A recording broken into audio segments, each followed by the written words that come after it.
नमस्कार भाइयों। Welcome to selection पक्का यूट्यूब चैनल। सिलेक्शन पक्का यूट्यूब चैनल में आप सभी का स्वागत है।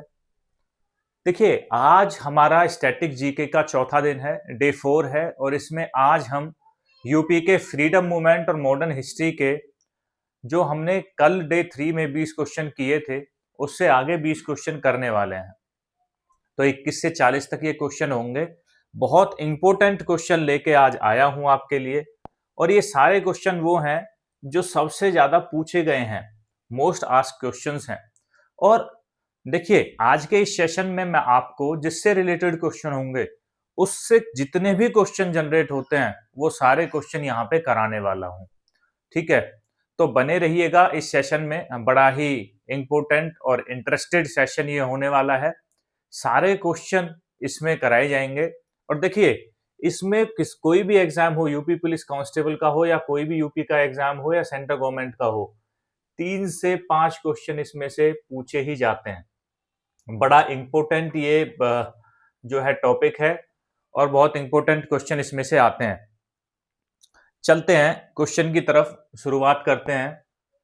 देखिए, पहला क्वेश्चन जो हमारा है कि वाराणसी में कांग्रेस अधिवेशन कब हुआ। ठीक है, तो कांग्रेस का जो अधिवेशन था वो वाराणसी में 1905 में हुआ था। अब जो भारतीय इतिहास में ये 1905 का जो साल है, ये एक बहुत बड़ा इंपॉर्टेंट यहाँ पे साल है भारतीय इतिहास में, क्योंकि इसमें बहुत सारे बदलाव यहाँ पे किए गए थे अंग्रेजों के द्वारा। देखिए, आपने सुना होगा बंगाल का विभाजन, कि बंगाल का विभाजन कब हुआ। ठीक है, सबसे इंपॉर्टेंट क्वेश्चन यहाँ पे ये आता है एग्जाम में कि बंगाल का विभाजन कब हुआ। कब हुआ था बंगाल का विभाजन? 1905 में। 1905 में ही बंगाल का विभाजन यहाँ पे होता है। और इसको करने वाले कौन थे?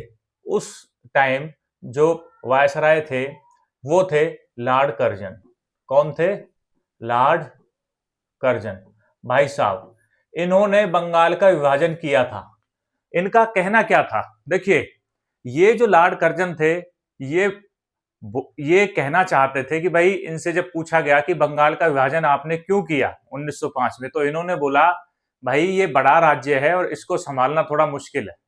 ठीक है, लेकिन जो वास्तविक इसका कारण था वो ये था भाइयों, कि वहां पे जो आंदोलन के लिए जो क्रांतिकारी थे, जो लोग थे, उनमें एकता बहुत थी। तो ये उसको तोड़ना चाहते थे।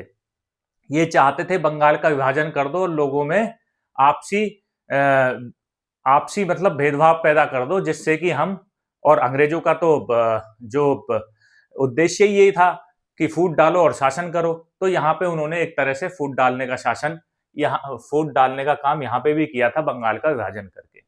ठीक है भाई, तो 1905 में बंगाल का विभाजन होता है। फिर 1905 में क्या होता है? 1905 में ही स्वदेशी वस्तुओं का, यहाँ पे स्वदेशी आंदोलन अगर बोलूं तो उसकी शुरुआत भी 1905 में ही होती है यहाँ पे। ठीक है, तो स्वदेशी आंदोलन बोल दूं मैं।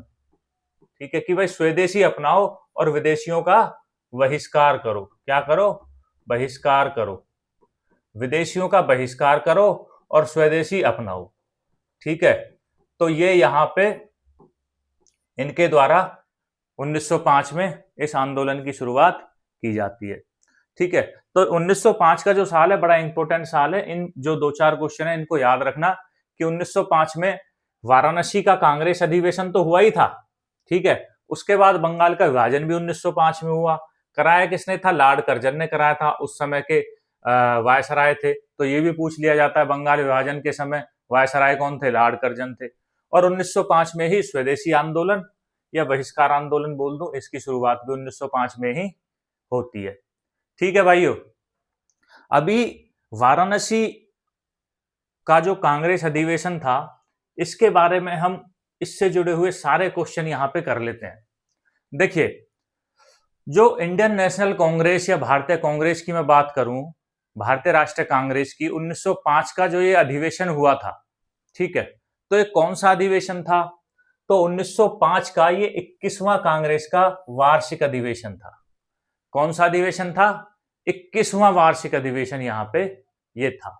अब जो इस क्वेश्चन में ऑप्शन दिए हुए हैं 1907, 1916, 1920, यहाँ पे भी बहुत इंपॉर्टेंट चीजें भारतीय इतिहास में हुई थी और उनको भी यहाँ पे हम जानेंगे कि 1907 में, 1916, 1920 में क्या क्या हुआ था। तो देखिए 1907 भी भारतीय इतिहास में एक इंपॉर्टेंट साल रहा था कि 1907 में क्या हुआ था, यहाँ पे कांग्रेस का सूरत अधिवेशन हुआ था।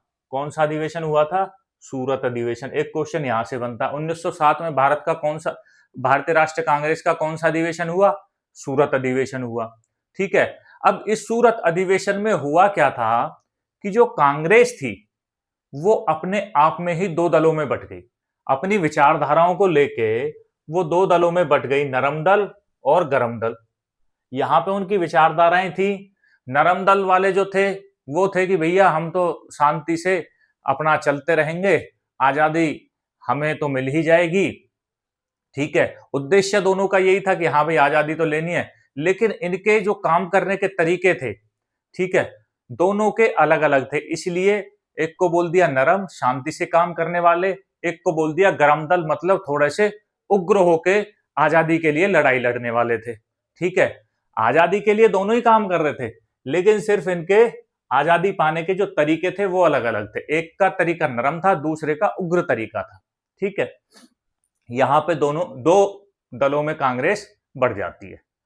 अब साल आता है 1916 जो ऑप्शन में दिया हुआ है। अब 1916 में क्या हुआ था? 1916 में होता है कांग्रेस का लखनऊ अधिवेशन। ये डेट आप याद रखना भाई, ये साल बहुत इंपॉर्टेंट क्वेश्चन है, ये बार बार पूछे जा रहे हैं पेपरों में। एसएससी जीडी हुआ, रेलवे का हुआ, सीजीएल का हुआ, सीएचएसएल का हुआ, यूपी कांस्टेबल हुआ, यूपीएसआई हुआ। ठीक है, और यूपी के पटवारी अटवारी, ये जितने भी पेपर यूपी के, ठीक है, हरियाणा के हो रहे हैं, सब में पूछे जाते हैं। तो 1916 में क्या हुआ था? 1916 में कांग्रेस का लखनऊ अधिवेशन होता है।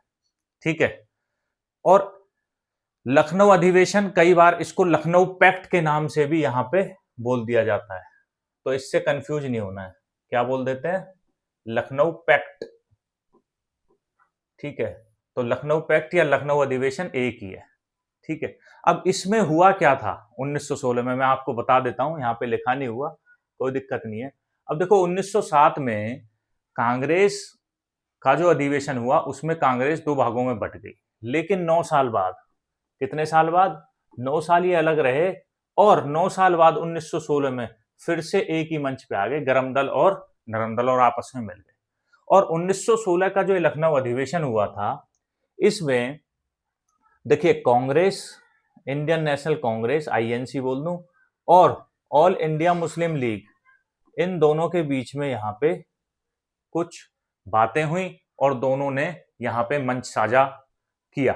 तो ये क्वेश्चन भी आता है, आगे आने वाली स्लाइडों में मैं आपको कराऊंगा। 1916 का जो लखनऊ पैक्ट था, पूरे लखनऊ पैक्ट के बारे में हम आगे की स्लाइडों में बात करेंगे। ठीक है, अब 1920 पे आते हैं।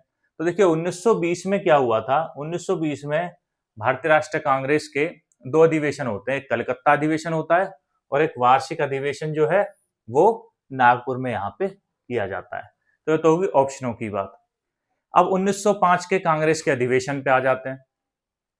जो 1905 का कांग्रेस का वाराणसी अधिवेशन या बनारस अधिवेशन हुआ था, इससे जुड़े हुए जितने भी क्वेश्चन है उनको यहाँ पे कर लेते हैं।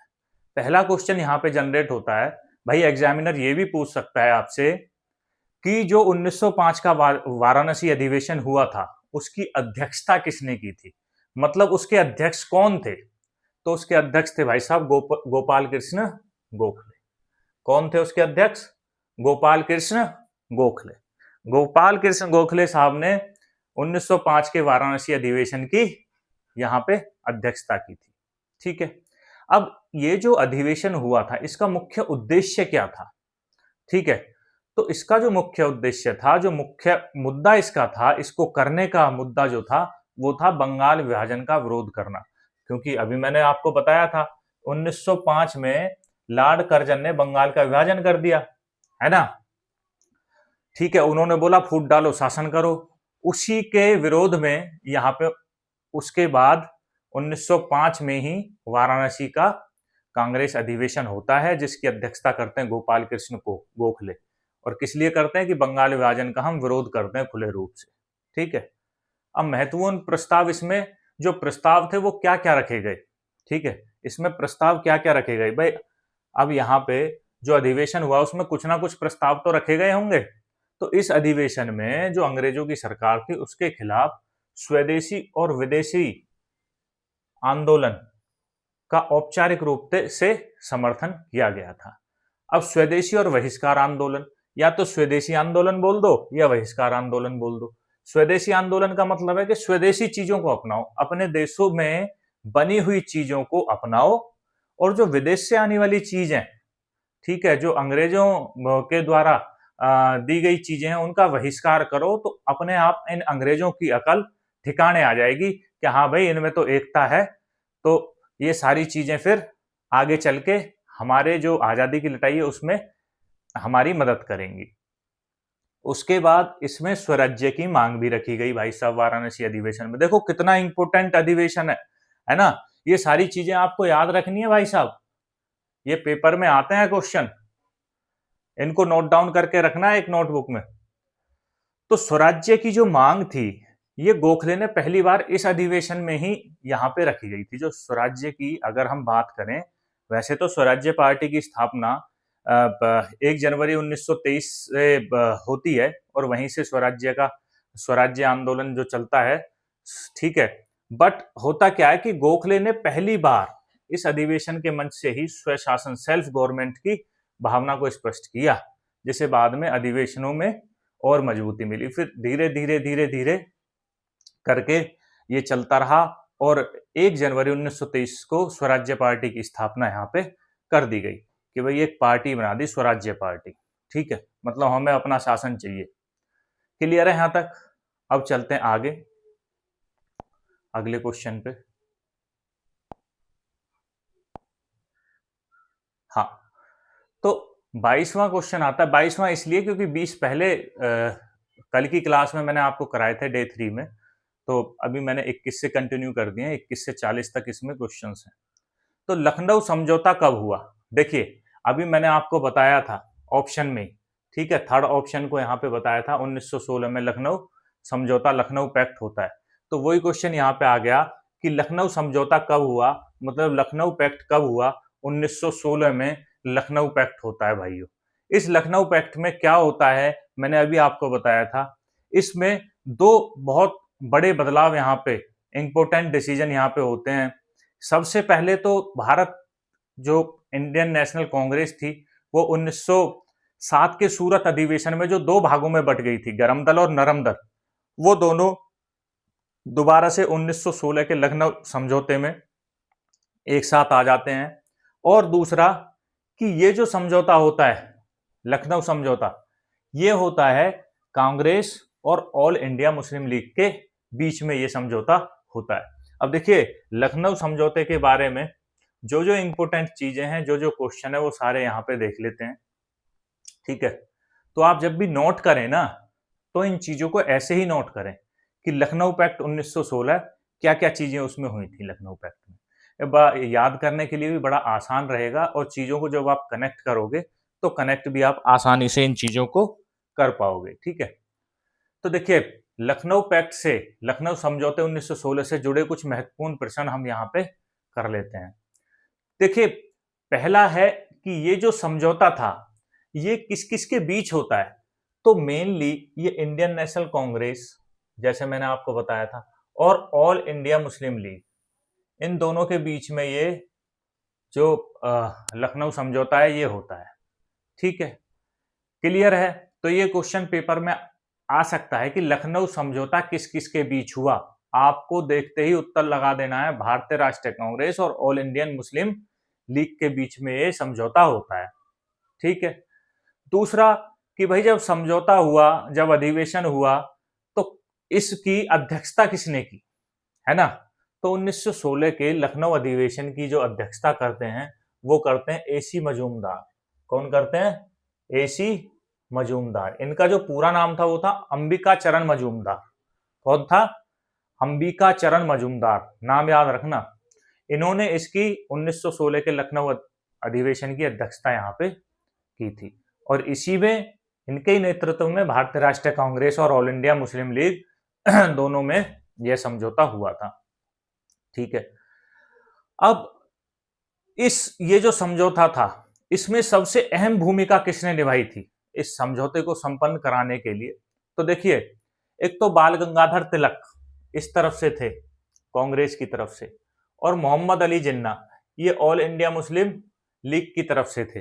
इन दोनों ने ही आपस में सहमति जताकर इंडियन नेशनल कांग्रेस और ऑल इंडिया मुस्लिम लीग को एक मंच पे लाए और इन्होंने समझौता कराया। तो ये क्वेश्चन भी आपके दिमाग में होना चाहिए कि भैया बाल गंगाधर तिलक और मोहम्मद अली जिन्ना के इन्होंने ही इस समझौते को संपन्न कराने में, पूरा कराने में मुख्य भूमिका इन दोनों ने निभाई थी।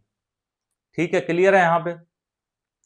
अब आगे बात करते हैं, जो मैंने आपको पिछले क्वेश्चन में भी समझाया था कि देखिए, जो कांग्रेस थी 1907 के सूरत अधिवेशन में, यही पॉइंट है, ये दो भागों में बट गई थी, गरम दल और नरम दल। क्यों बटी थी? अपनी विचारधाराओं के लेके, अपनी विचारधाराओं को लेके। दोनों की विचारधाराएं अलग अलग थी, उद्देश्य एक ही था, गोल एक ही था, एम एक ही था, सब कुछ एक था, लेकिन रास्ते अलग अलग थे। वो बोलते थे हम इस तरह से आजादी लेंगे, और गरम दल बोलते थे हम तो भैया उग्र तरीके से आजादी लेंगे और लेके दिखाएंगे। ठीक है, दोनों के रास्ते अलग अलग थे, उद्देश्य एक ही था। तो 1907 के सूरत अधिवेशन में दो दलों में कांग्रेस यहाँ पे बढ़ जाती है, जैसा कि मैंने बताया था, नरम दल और गरम दल। लेकिन 1916 के लखनऊ अधिवेशन में ये फिर से एकजुट हो जाते हैं। भाई साहब, इस क्वेश्चन को याद रखना कि कांग्रेस नरम दल और गरम दल में कब बटी? तो 1907 के सूरत अधिवेशन में। क्यों बटी? अपनी विचारधाराओं को लेके बटी। फिर इकट्ठे कब हुए? 1916 के लखनऊ समझौते में। समझ में आ रहा है? चीजों को कनेक्ट कर पा रहे हो ना? कितने साल बाद? 9 साल बाद। 9 साल तक अलग अलग रहे। ठीक है, चलो अगले पॉइंट पे आते हैं। देखो, हिंदू और मुस्लिम एकता के प्रयासों के लिए, दोनों में एकता बनी रहे, हिंदुओं में भी और मुस्लिमों में भी। ठीक है, इसके लिए जो सरोजनी नायडू थी हमारी, ये भारत की कोकिला जिनको बोलते हैं, ठीक है, जो उत्तर प्रदेश की पहली गवर्नर भी बनी थी। ठीक है, 1925 में ये कांग्रेस की पहली महिला अध्यक्ष भी बनी थी। ठीक है, इनके बहुत जबरदस्त लेडी थी ये।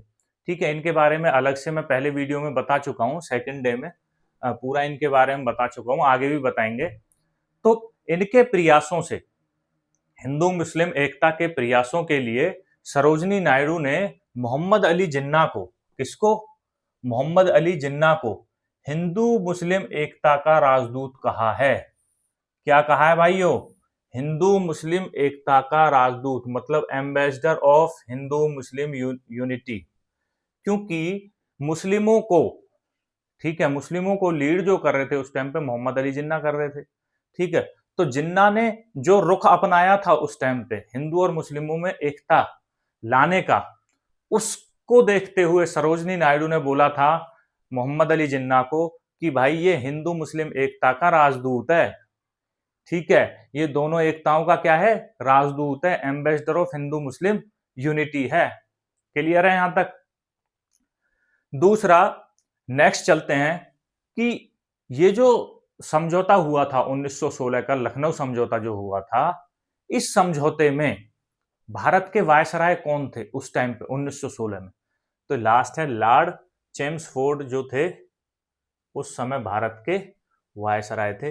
ये क्वेश्चन आपको याद करने हैं, रखने हैं और नोट डाउन करके रखना है कि लखनऊ पैक्ट में ये इंपॉर्टेंट चीजें हुई थी, ये 6 चीजें यहां पे इंपॉर्टेंट हुई थी, और यहां से क्वेश्चन बनेगा।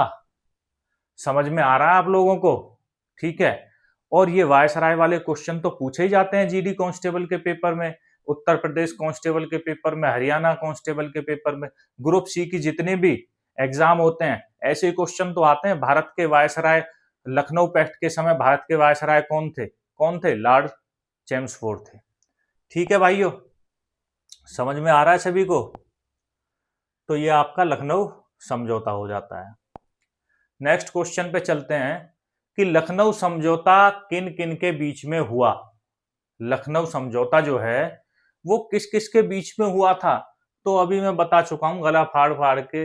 अगर आप इस क्वेश्चन को पेपर में गलत करके आओगे तो भाई साहब आप कभी सिलेक्शन नहीं ले सकते हो। इस बात को मेरे से लिखवा लो आप, ठीक है? क्योंकि इतनी डिटेल में पढ़ाना, एक एक पॉइंट को लेके चलना और उस टॉपिक से रिलेटेड जितने भी क्वेश्चन है उनको कराना, अगर आप नोट डाउन करोगे, वीडियो को अच्छे तरीके से देखोगे पूरे सेशन को, तो आप क्वेश्चन को छोड़ के नहीं आओगे, ये तो मेरी गारंटी है। ठीक है, चलते हैं।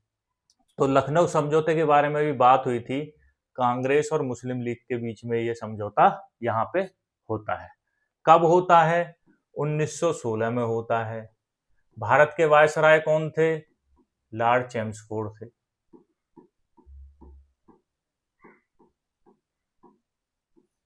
समझ में आ रहा है?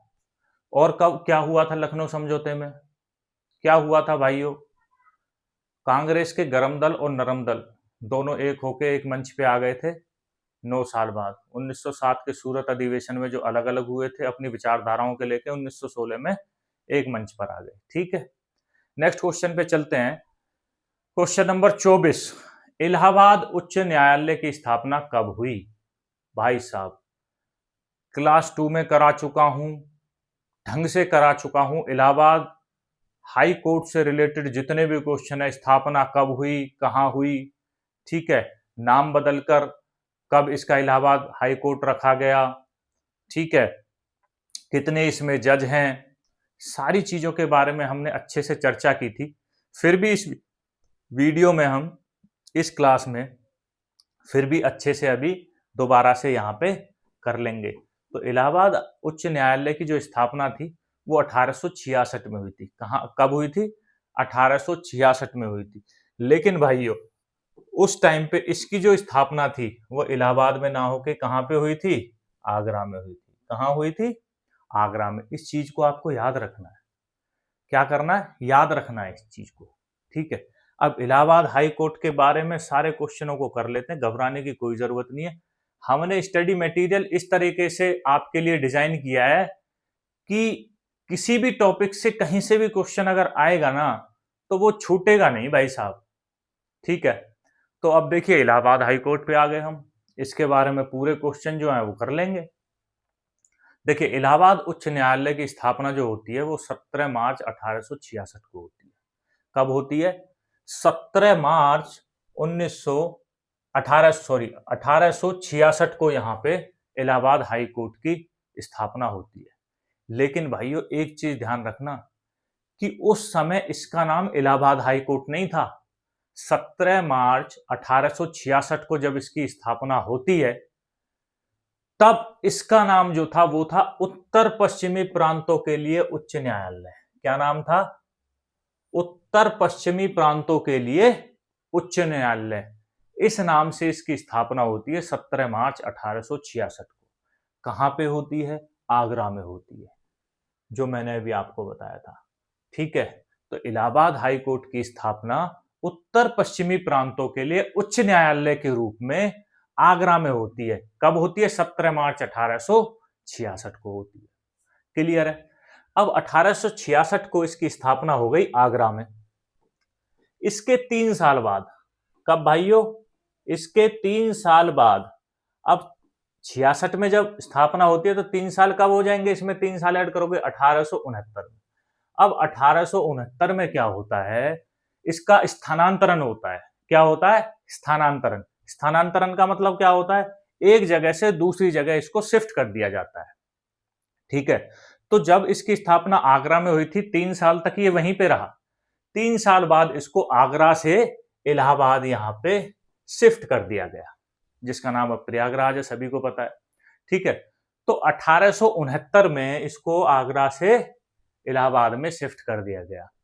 ध्यान रखना भाई साहब, कहानी के तौर पे अगर याद करोगे चीजों को आसानी होगी, क्वेश्चनों को भूलोगे नहीं। रट्टा मारोगे, रट्टू तोता बनोगे भाई साहब। 10 क्वेश्चन याद करोगे, पिछले 20 का सफाया हो जाएगा। ठीक है, तो इन चीजों को, इलाहाबाद हाई कोर्ट अगर तुम्हारे दिमाग में उससे रिलेटेड कोई क्वेश्चन आ गया तो पूरी फिल्म चल जानी चाहिए कि भैया 17 मार्च 1866 को इलाहाबाद उच्च न्यायालय की स्थापना आगरा में हुई थी। किस नाम से हुई थी? उत्तर पश्चिमी प्रांतों के लिए उच्च न्यायालय। उसके 3 साल बाद, 3 साल तक आगरा में चला। 1869 में इसको आगरा से इलाहाबाद में शिफ्ट कर दिया गया। ठीक है, लेकिन नाम अभी वही था, नाम अभी भी वही था, उत्तर पश्चिमी प्रांतों के लिए उच्च न्यायालय। सिर्फ इसकी जगह को बदला गया, आगरा से इलाहाबाद। ध्यान रखना भाइयों। ठीक है, अब इसका नाम, अब क्वेश्चन उठता है, इसका नाम इलाहाबाद हाई कोर्ट कब रखा गया? तो भाई साहब 11 मार्च 1919। ध्यान रखना डेट, 11 मार्च 1919 को इसका नाम इलाहाबाद हाई कोर्ट रखा गया। क्या रखा गया? Allahabad high court. कब रखा गया? 11 मार्च 1919 को। क्लियर है? अब क्वेश्चन आता है कि इलाहाबाद हाई कोर्ट के प्रथम पहले जो मुख्य न्यायाधीश थे वो कौन थे भाई? वो थे sir Walter Morgan. Sir Walter Morgan जो थे इलाहाबाद हाई कोर्ट के पहले मुख्य न्यायाधीश ये थे। ये क्वेश्चन मैंने पहले भी कराया हुआ है, फिर से करा रहा हूं, कोई दिक्कत नहीं है। आपको क्वेश्चन याद हो जाने चाहिए, एक फिल्म की तरह पूरी रील आपके दिमाग में होनी चाहिए। ठीक है, लखनऊ खंडपीठ की बात कर लेते हैं। देखिए, इलाहाबाद हाई कोर्ट जो है उसमें 2 पीठें हैं। ठीक है, उसकी जो बेंच हैं, 2 बेंच हैं, जिसको हिंदी में बोलते हैं पीठ। एक है परमानेंट बेंच। ठीक है, परमानेंट बेंच है। परमानेंट बेंच कहां पे है? ये है आपकी लखनऊ में। एक है मेन बेंच, दूसरी कौन सी है? मेन बेंच, जिसको बोलते हैं मुख्य पीठ। अब मुख्य पीठ कहां होगी? जहां पे हाई कोर्ट होगा। हाई कोर्ट कहां है? इलाहाबाद में, मतलब प्रयागराज में।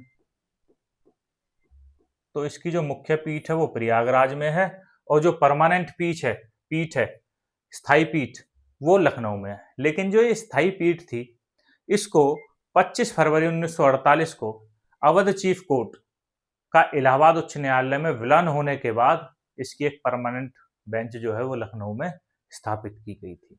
कब की गई थी? 1948 में। ये चीज आपको याद होनी चाहिए। उससे पहले सिर्फ एक ही बेंच थी, इसकी एक ही पीठ थी, जिसको बोलते हैं मुख्य पीठ, मेन पीठ, वो इलाहाबाद में थी।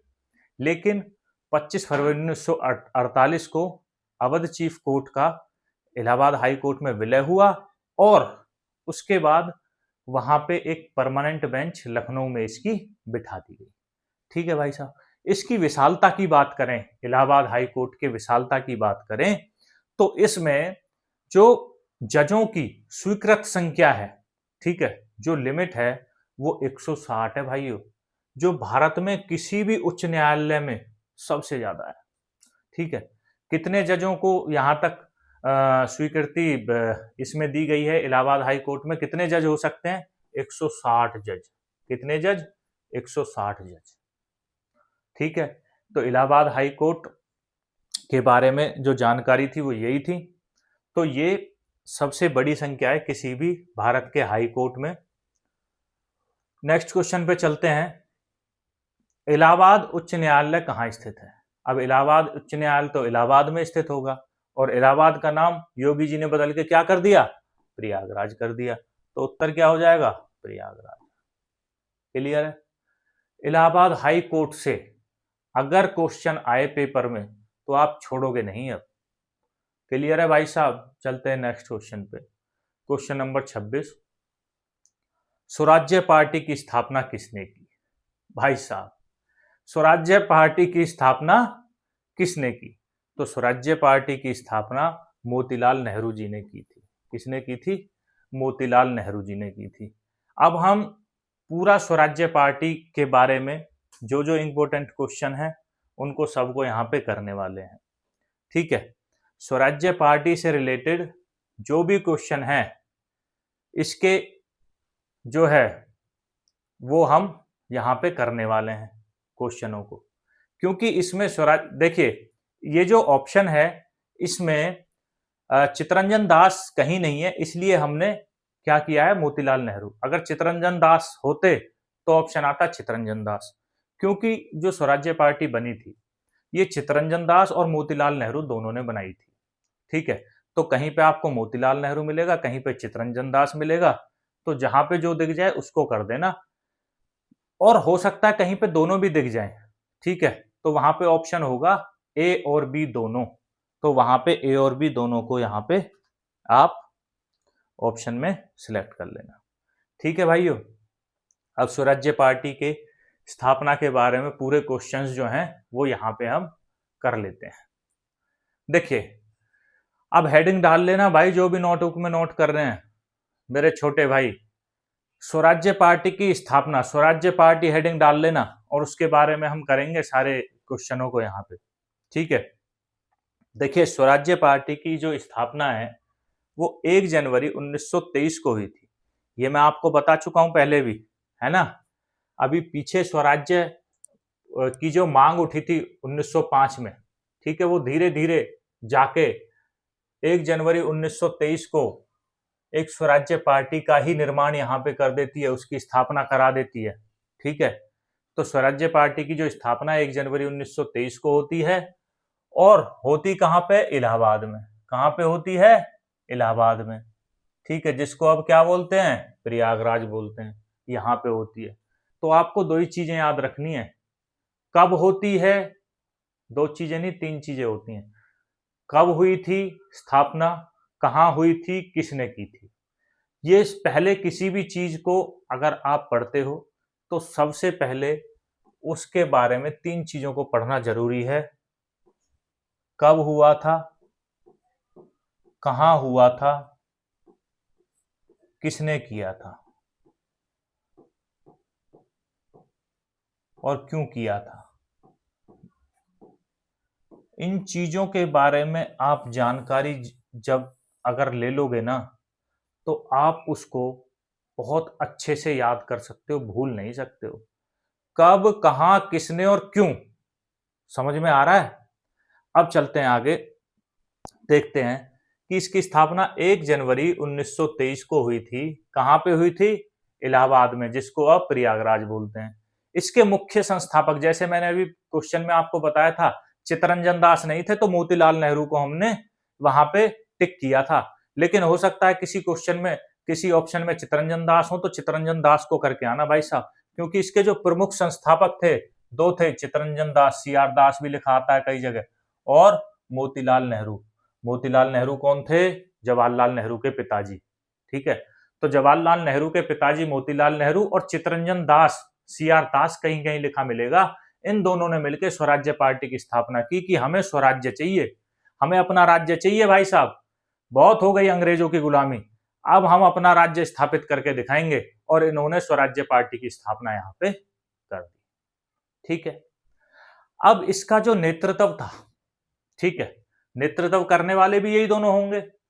तो जो सी आर दास था उसको इस पार्टी का अध्यक्ष बनाया गया, अध्यक्ष बना दिया प्रेसिडेंट, कि तुम रहोगे भाई साहब अध्यक्ष। और मोतीलाल नेहरू जी बोले मैं बन जाता हूं भाई साहब सचिव, मैं सेक्रेटरी बन जाता हूं इस पार्टी का। ठीक है, तो 2 पदों के लिए यहां पे सी आर दास ने बोला मैं अध्यक्ष बन जाता हूं, और नेहरू जी आप बन जाइए सचिव, कोई दिक्कत नहीं है। ठीक है, दोनों मिलके स्वराज्य पार्टी को आगे चलाएंगे। ठीक है, अब होता क्या है, अब देखो मैंने आपको बोला था क्यों, है ना, पार्टी की स्थापना कब हुई, किसने की, कहां की और क्यों की। अब आ जाता है क्यों का कारण, कि इसका कारण क्या था, क्यों हुई थी। ठीक है, ये इसी तरीके से पढ़ेंगे भाई साहब। देखो हुआ क्या था, 4 फरवरी 1922 को होता चौरी चौरा कांड। क्या होता है? 4 फरवरी 1922 को चौरी चौरा कांड होता है। पिछली क्लास में, क्लास 3 में, चौरी चौरा कांड के बारे में पूरी विस्तृत जानकारी मैंने दी थी, कब हुआ था, क्यों हुआ था, किसने किया, इसमें क्या क्या हुआ सारा। तो 4 फरवरी 1922 को चौरी चौरा कांड होता है। चौरी चौरा कांड में होता क्या है, अपने जो क्रांतिकारी थे वो शांति से प्रदर्शन कर रहे थे, लेकिन पुलिस वालों ने उस पर गोलियां चला दी। जब उन पे गोलियां चलाई तो भीड़ उग्र हो गई, और उग्र होके भाई साहब वहां पे जो पुलिस चौकी थी उसका घेराव कर दिया, और उसमें आग लगा दी। क्या कर दी? आग लगा दी उसमें। आग लगाने के बाद उसमें बहुत सारे पुलिस वाले जो है वहां पे मर गए उस टाइम पे। उनके मरने के बाद महात्मा गांधी जो थे, उन्होंने वो इस घटना से बहुत दुखी हो गए, क्योंकि जब भी किसी की हत्या होती थी तो महात्मा गांधी जो थे वो दुखी हो जाते थे। वो हिंसक के पक्ष में नहीं थे, वो हिंसा नहीं चाहते थे, वो अहिंसा के पथ पे चलते थे। ठीक है, तो उन्होंने बोला भाई हिंसा हो गई, हिंसा हो गई, अभी भारत अहिंसा के मार्ग पर चलने के लिए तैयार नहीं है, इतनी बड़ी हिंसा भी हो गई है। इसलिए उन्होंने 8 दिन बाद 12 फरवरी 1922 को अपना असहयोग आंदोलन वापस ले लिया। निराश हो गए थे। ठीक है, समझ में आ रहा है आप लोगों को? देखिए कहानी को समझो, समझो कि हुआ क्या था भाई, रीजन क्या रहा, क्यों हुआ। ठीक है, तो देखिए जब चोरी चोरा कांड होता है 4 फरवरी 1922 को, वहां पे पुलिस स्टेशन को जला दिया जाता है चोरी चोरा में, और उसको नाम दे दिया जाता है चोरी चोरा कांड। तो उनकी हत्याओं को देखते हुए गांधी जी होते हैं निराश, और 8 दिन बाद 12 फरवरी 1922 को घोषणा कर देते हैं भाई साहब कि भाई मैं असहयोग आंदोलन वापस लेता हूं। ठीक है, यहां तक क्लियर है। चलते हैं अब आगे। अब जब असहयोग आंदोलन वापस ले लिया, हाँ, अब जब असहयोग आंदोलन वापस गांधी जी ने ले लिया, उसके बाद चित्तरंजन दास और मोतीलाल नेहरू ने बोला भाई अब असहयोग आंदोलन तो वापस ले लिया, अब क्या करें, अब स्वराज्य पार्टी की स्थापना करें, अब अपना स्वराज्य हम स्थापित करेंगे। इस वजह से ही स्वराज्य पार्टी की स्थापना यहां पे की गई थी, क्योंकि गांधी जी ने अपना आंदोलन जो था वो वापस ले लिया था। ठीक है, मुख्य उद्देश्य की बात करें, जो स्वराज्य पार्टी का मुख्य उद्देश्य था, अब इसका मुख्य उद्देश्य क्या था देखिए।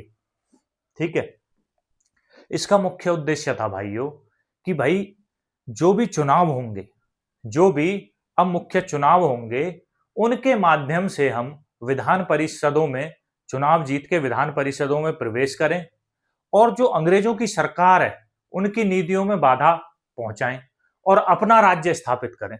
जब उनकी नीतियों में बाधा पहुंचेगी, ठीक है, तो हमारी चलेगी, क्योंकि हम उनको रोक भी सकते हैं उनकी नीतियों को। तो जो भी अंग्रेज जो कानून पास करते हैं उनको हम रोक देंगे, और रोक देंगे तो हमारा राज्य स्थापित हो जाएगा धीरे धीरे। ठीक है, ये इनका मुख्य उद्देश्य था कि भाई जो मुख्य चुनाव हैं उनमें जीतकर विधानसभा विधान परिषद में और अपना विधान परिषदों में प्रवेश कर लो, और ब्रिटिश अंग्रेज जो भी नीतियां लाएं उनके खिलाफ एकजुट होकर खड़े हो जाओ और उनकी नीतियों में बाधा डाल दो। ठीक है, ये इनका मुख्य उद्देश्य था। अब पार्टी का जो पूरा नाम क्या था, पार्टी का जो पूरा नाम था, शुरुआत में इसको रखा गया कांग्रेस खिलाफत स्वराज्य पार्टी। क्या रखा गया? कांग्रेस खिलाफत स्वराज्य पार्टी के नाम से इसको जाना गया स्टार्टिंग में, उसके बाद स्वराज्य पार्टी। अब हुआ क्या था, 1923 के केंद्रीय विधानसभा चुनाव हुए, उसमें स्वराज्य पार्टी ने भाई साहब रिकॉर्ड तोड़ दिया। 101 निर्वाचित सीटों में से 101 सीटों पे चुनाव हुआ और इसने 42 सीटें जीती। यहाँ पे भाई साहब 42 सीटों पे जीत हासिल की इन्होंने यहाँ पे। ठीक है, लेकिन हुआ क्या, 2 साल बाद 1925 में सीआर दास जी की मृत्यु हो जाती है। 1925 में क्या होता है, सीआर दास की मृत्यु हो जाती है, और सीआर दास जो कि इसके मुख्य संस्थापक थे, उनकी मृत्यु होने के बाद ये जो पार्टी है स्वराज्य पार्टी, ये कमजोर पड़ने लगती है। क्या पड़ने लगती है? कमजोर पड़ने लगती है, और अंत में 1930 के दशक में ये फिर से किस में जाके मिल जाती है, कांग्रेस में इसका विलय हो जाता है। भाई साहब यहां तक समझ में आया? यहां तक क्लियर है? तो 1925 में सीआर दास की मृत्यु होने के बाद पार्टी कमजोर पड़ने लगती है, और 1930 में जाके ये फिर से कांग्रेस में जाके मिल जाती है। भाई साहब क्लियर है? यहां तक समझ में आया? देखिए ये जो क्वेश्चन मैं यहां पे करा रहा हूं, ये आप नोट कर लेना, एक एक क्वेश्चन कहानी के तौर पे एक एक क्वेश्चन को नोट कर लेना, हेडिंग डाल डाल के चीजों को कनेक्ट करना। ये हुआ, इसके बाद ये घटना हुई, इससे ये हुआ, फिर ये घटना हुई, फिर उसमें ये हुआ। ठीक है, चलते हैं नेक्स्ट क्वेश्चन पे। मोतीलाल नेहरू का संबंध किस स्थान से था?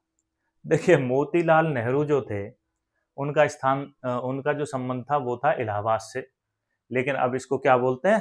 प्रयागराज बोलते हैं। ठीक है, अब मोतीलाल नेहरू के जीवन चरित्र पे थोड़ा सा प्रकाश डालना यहाँ पे जरूरी है। मोतीलाल नेहरू कौन थे? ठीक है, कब इनका जन्म हुआ, क्या इनका कर्म था, क्या इनका बचपन था, कहाँ से शिक्षा प्राप्त की, क्या था? ठीक है, तो सबसे पहले मैं आपको बता दूं भाइयों, मोतीलाल नेहरू जो थे, ये जवाहरलाल नेहरू के पिताजी थे। कौन थे? जवाहरलाल नेहरू के पिताजी थे। ठीक है, तो इनके बारे में अभी हम यहाँ पे चर्चा कर लेते हैं। मोतीलाल नेहरू जो थे, उनका संबंध इलाहाबाद जिले, जो अब प्रयागराज है, उससे था। ठीक है, इन्होंने जो अपना अधिकांश जगह और अपनी मतलब वो इलाहाबाद में ही बिताया था। ठीक है, और इनसे जुड़े हुए कुछ बातों का हम यहाँ पे चर्चा कर लेते हैं। जैसे जन्म स्थान की बात करें कि इनका जन्म कहाँ पे हुआ था, तो देखिए मोतीलाल नेहरू का जन्म जो है वो 6 मई 1861 6 मई 1861 को कहाँ पे हुआ था? आगरा में इनका जन्म होता है। ठीक है, जन्म होता है आगरा में। कर्म भूमि थी इलाहाबाद। कर्म भूमि समझते हो? जन्म भूमि और कर्म भूमि। जन्म मतलब जहां पे जन्म होता है, कर्म भूमि मतलब जहां पे काम करते हैं। तो कर्म भूमि इनकी इलाहाबाद थी, प्रयागराज थी। क्यों? क्योंकि ये पेशे से एक वकील थे भाई साहब, बहुत सफल वकील, एक सुलझे हुए वकील इनको माना जाता था मोतीलाल नेहरू को। और जब ये वकील थे तो इन्होंने इलाहाबाद हाई कोर्ट में ये यहाँ पे बैठते थे, वकालत करते थे, और फिर यहीं पे वो बस गए। कहाँ पे बस गए? यहीं पे आके वो बस गए थे। ठीक है, तो अगर जन्म की बात करूं तो जन्म आगरा में होता है। कर्म की बात करूं तो इलाहाबाद उच्च न्यायालय में एक बहुत ही उम्दा वकील के तौर पे इन्होंने कार्य किया, बहुत ही सफल वकील यहाँ पे थे। अब इनके आवास की अगर बात करें, रहते कहाँ थे, ये क्वेश्चन बहुत पूछा जाता है भाई साहब। आनंद भवन। ठीक है, मोतीलाल नेहरू के आवास के बारे में पूछ लिया जाएगा या जवाहरलाल नेहरू, दोनों का उत्तर यही है, आनंद भवन। क्या उत्तर है? आनंद भवन। तो इनका जो आवास था आनंद भवन, ठीक है, यहाँ पे मोतीलाल नेहरू जी ने 2 आवास अपने यहाँ पे उनका निर्माण कराया। कौन कौन सा? प्रयागराज में पहला आनंद भवन और दूसरा स्वराज्य भवन।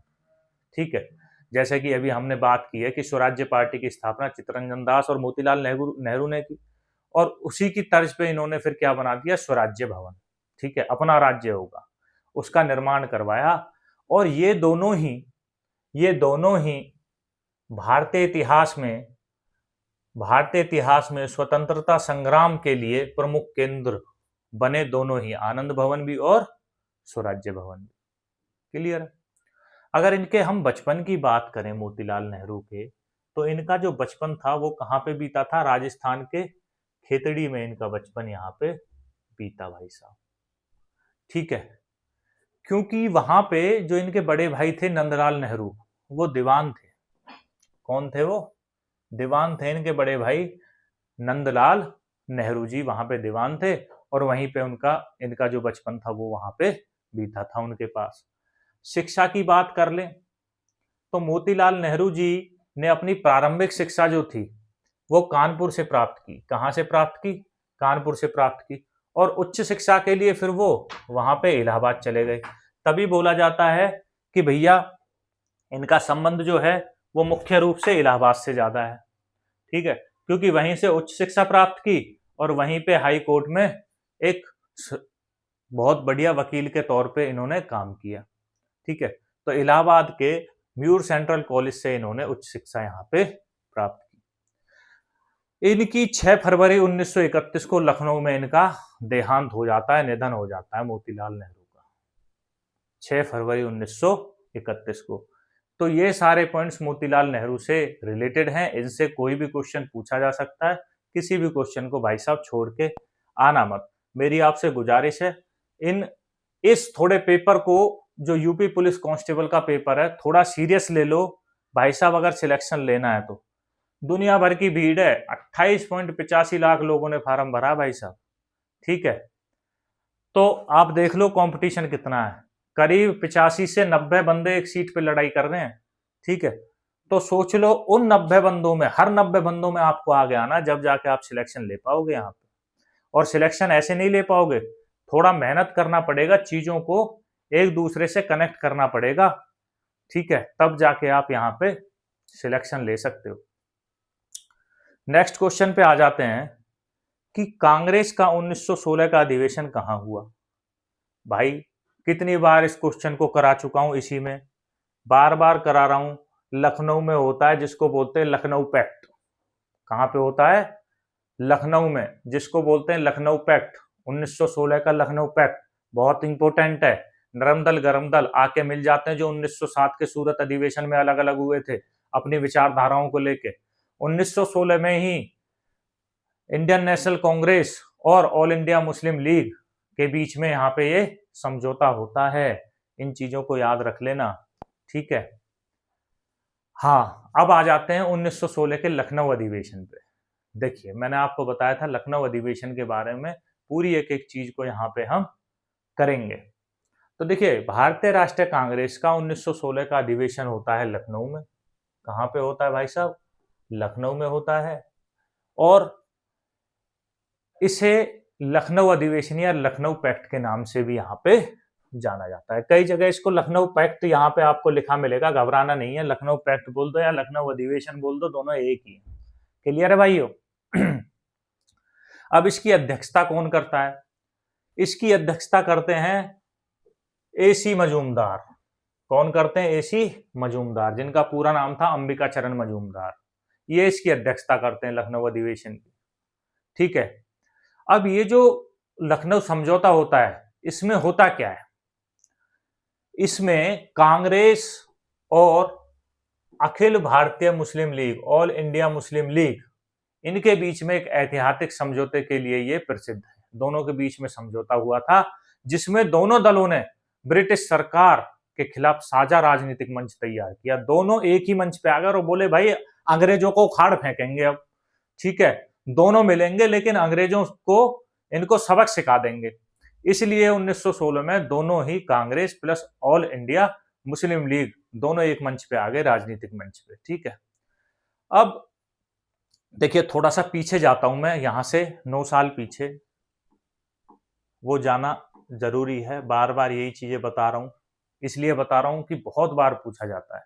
1907 में 9 साल पहले, लखनऊ अधिवेशन से 9 साल पहले होता है सूरत अधिवेशन बंगाल का। उसमें बंगाल विभाजन के बाद जो स्वदेशी आंदोलन चलाने के तरीके थे, उसको लेके विवाद कांग्रेस में बढ़ता जाता है।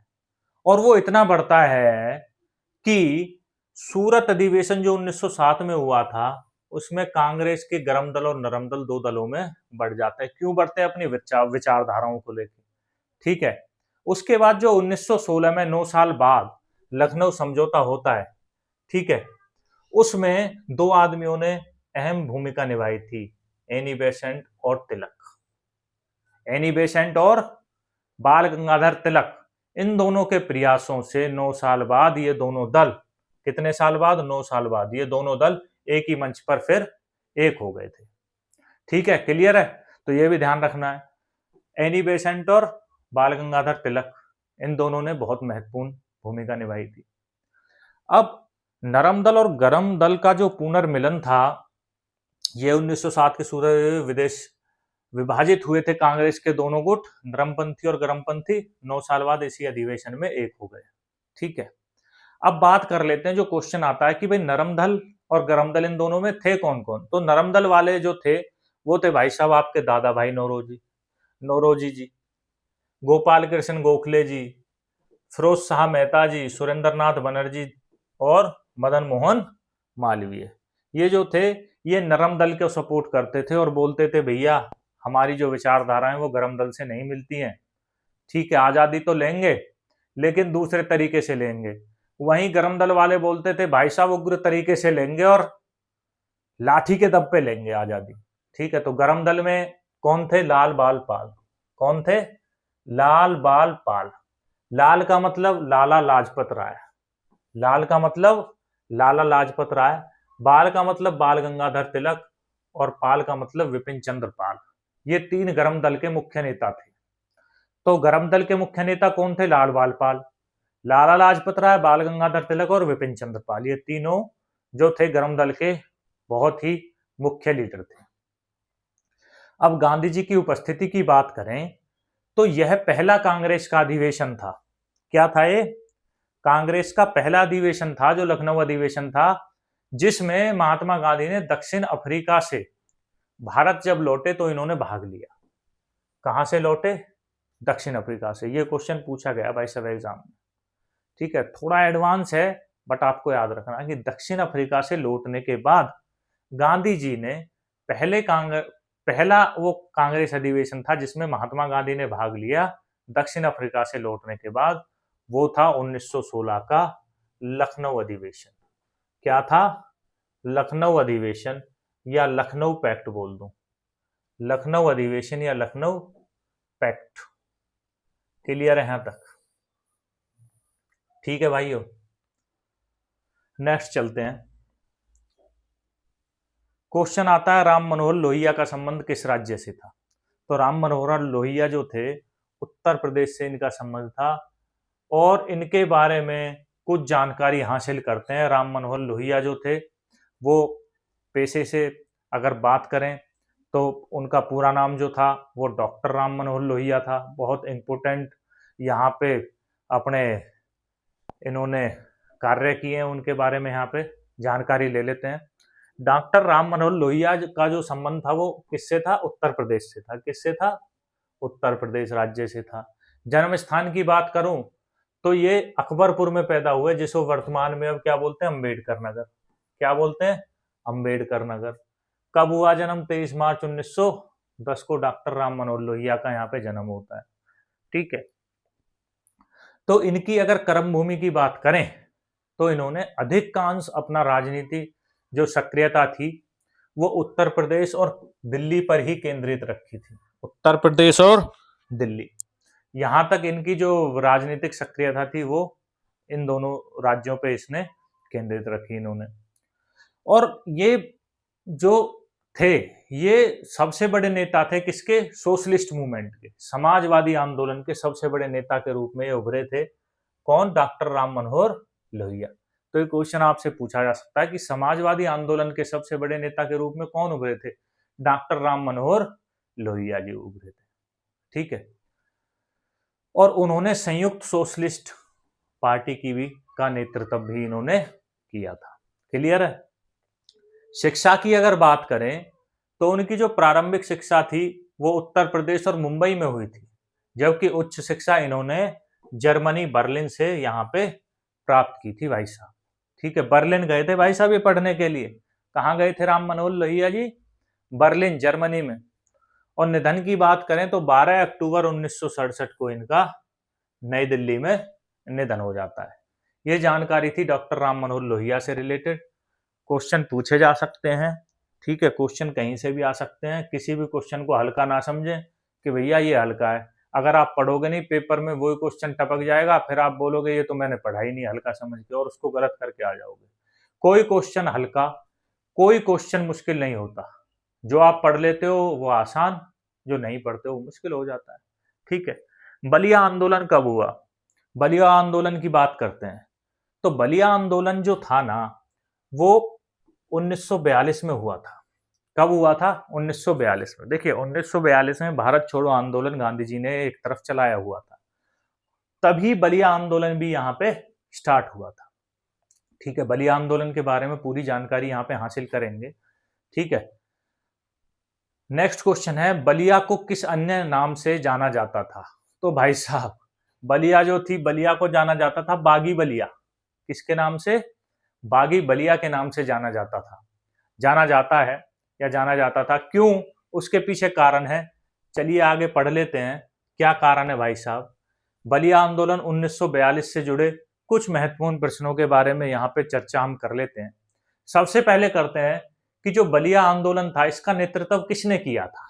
तो एक चित्तू पांडे नाम के व्यक्ति थे, इन्होंने बलिया आंदोलन का नेतृत्व किया था। और इसी वजह से, क्योंकि इन्होंने बलिया आंदोलन का नेतृत्व किया था। इसी वजह से इनको बलिया का शेर या शेरे बलिया भी कहा जाता है। क्या कहा जाता है? बलिया का शेर और शेरे बलिया। क्लियर है यहां पर? इनको भाई साहब चित्तू पांडे को बलिया का शेर या शेरे बलिया भी कहा जाता है। तो बलिया आंदोलन का नेतृत्व किसने किया? चित्तू पांडे ने। अब इस आंदोलन की जो सबसे बड़ी उपलब्धि थी वो क्या थी? भाई ये भी तो आ सकता है कि बलिया आंदोलन की सबसे बड़ी उपलब्धि क्या थी? ये सारे क्वेश्चन ही है, ठीक है। तो इसकी जो क्रांतिकारी थे ये, इन्होंने अंग्रेजों को खदेड़कर भारत की पहली समांतर सरकार, पैरेलल सरकार यहां पे बना दी थी भाई साहब बलिया में, ठीक है।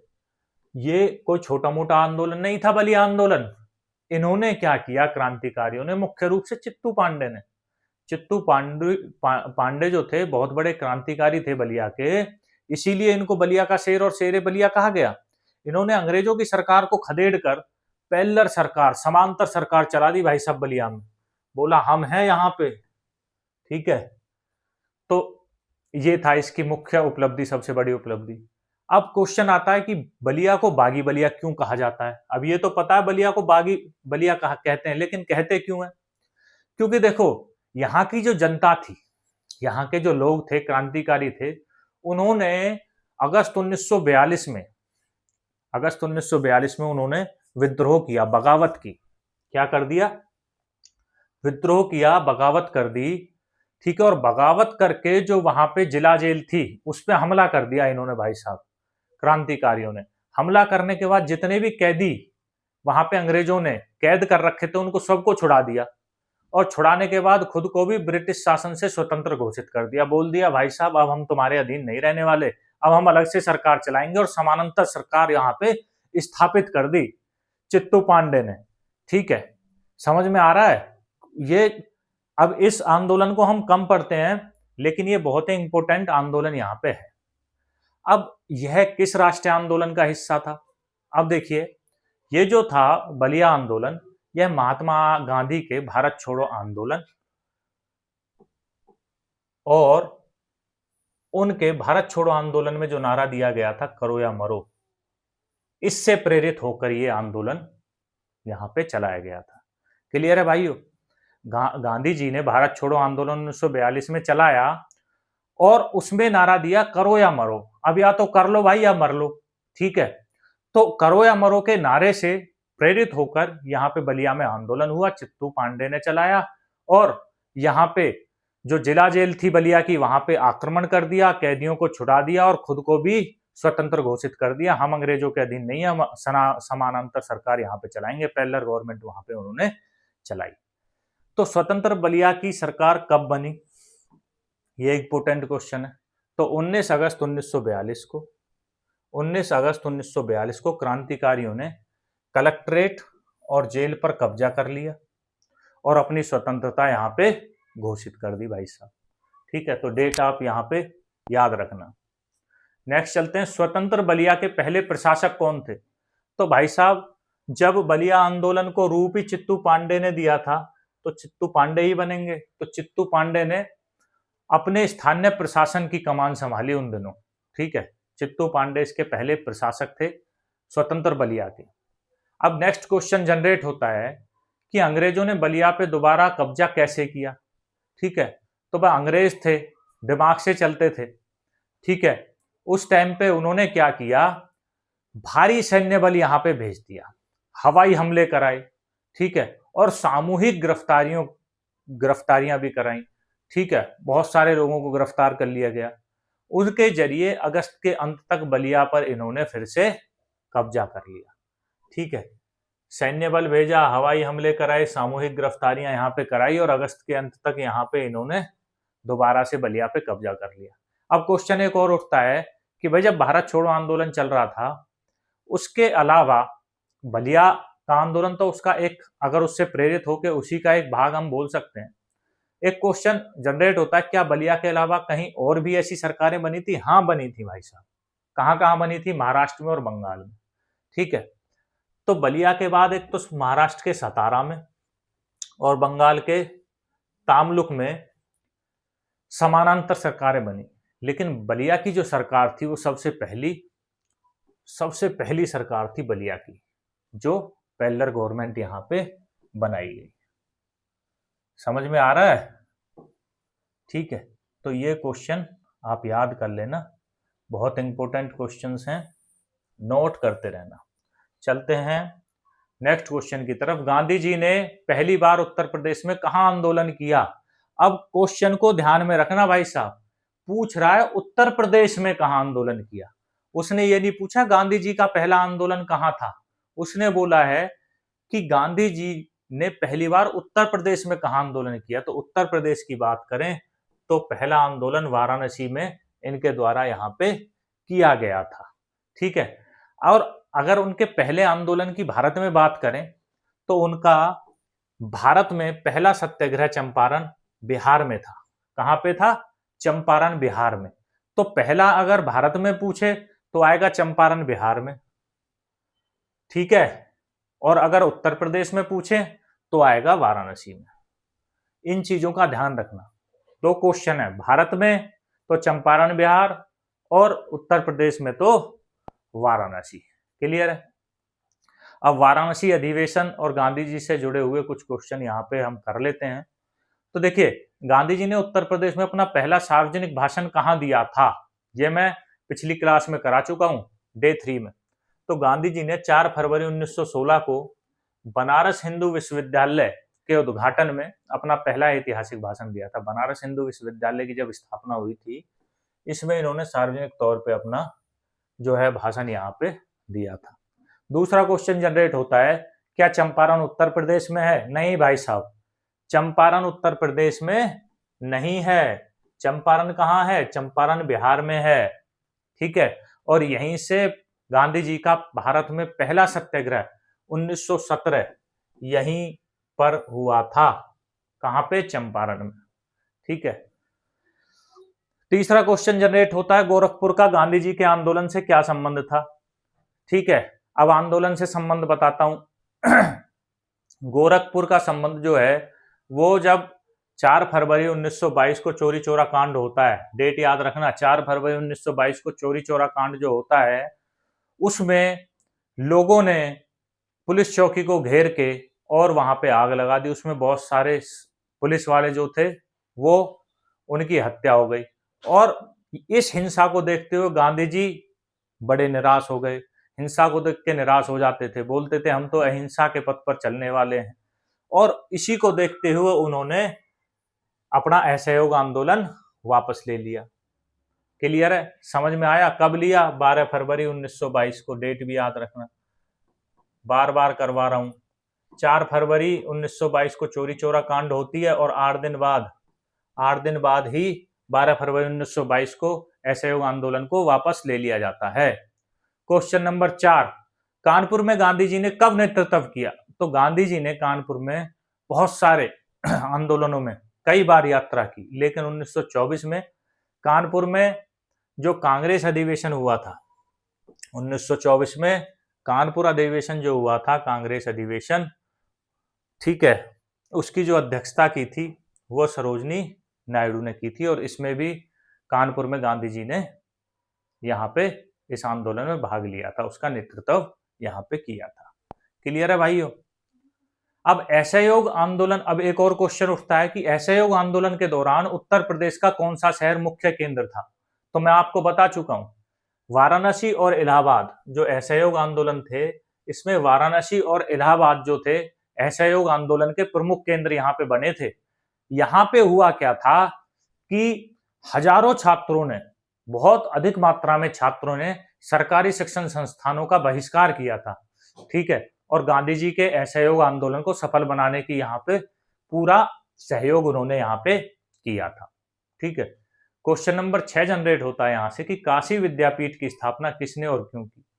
तो देखिए, 1921 में जब असहयोग आंदोलन यहाँ पे चल रहा था, तो असहयोग आंदोलन के दौरान गांधी जी ने वाराणसी में, किसने की थी?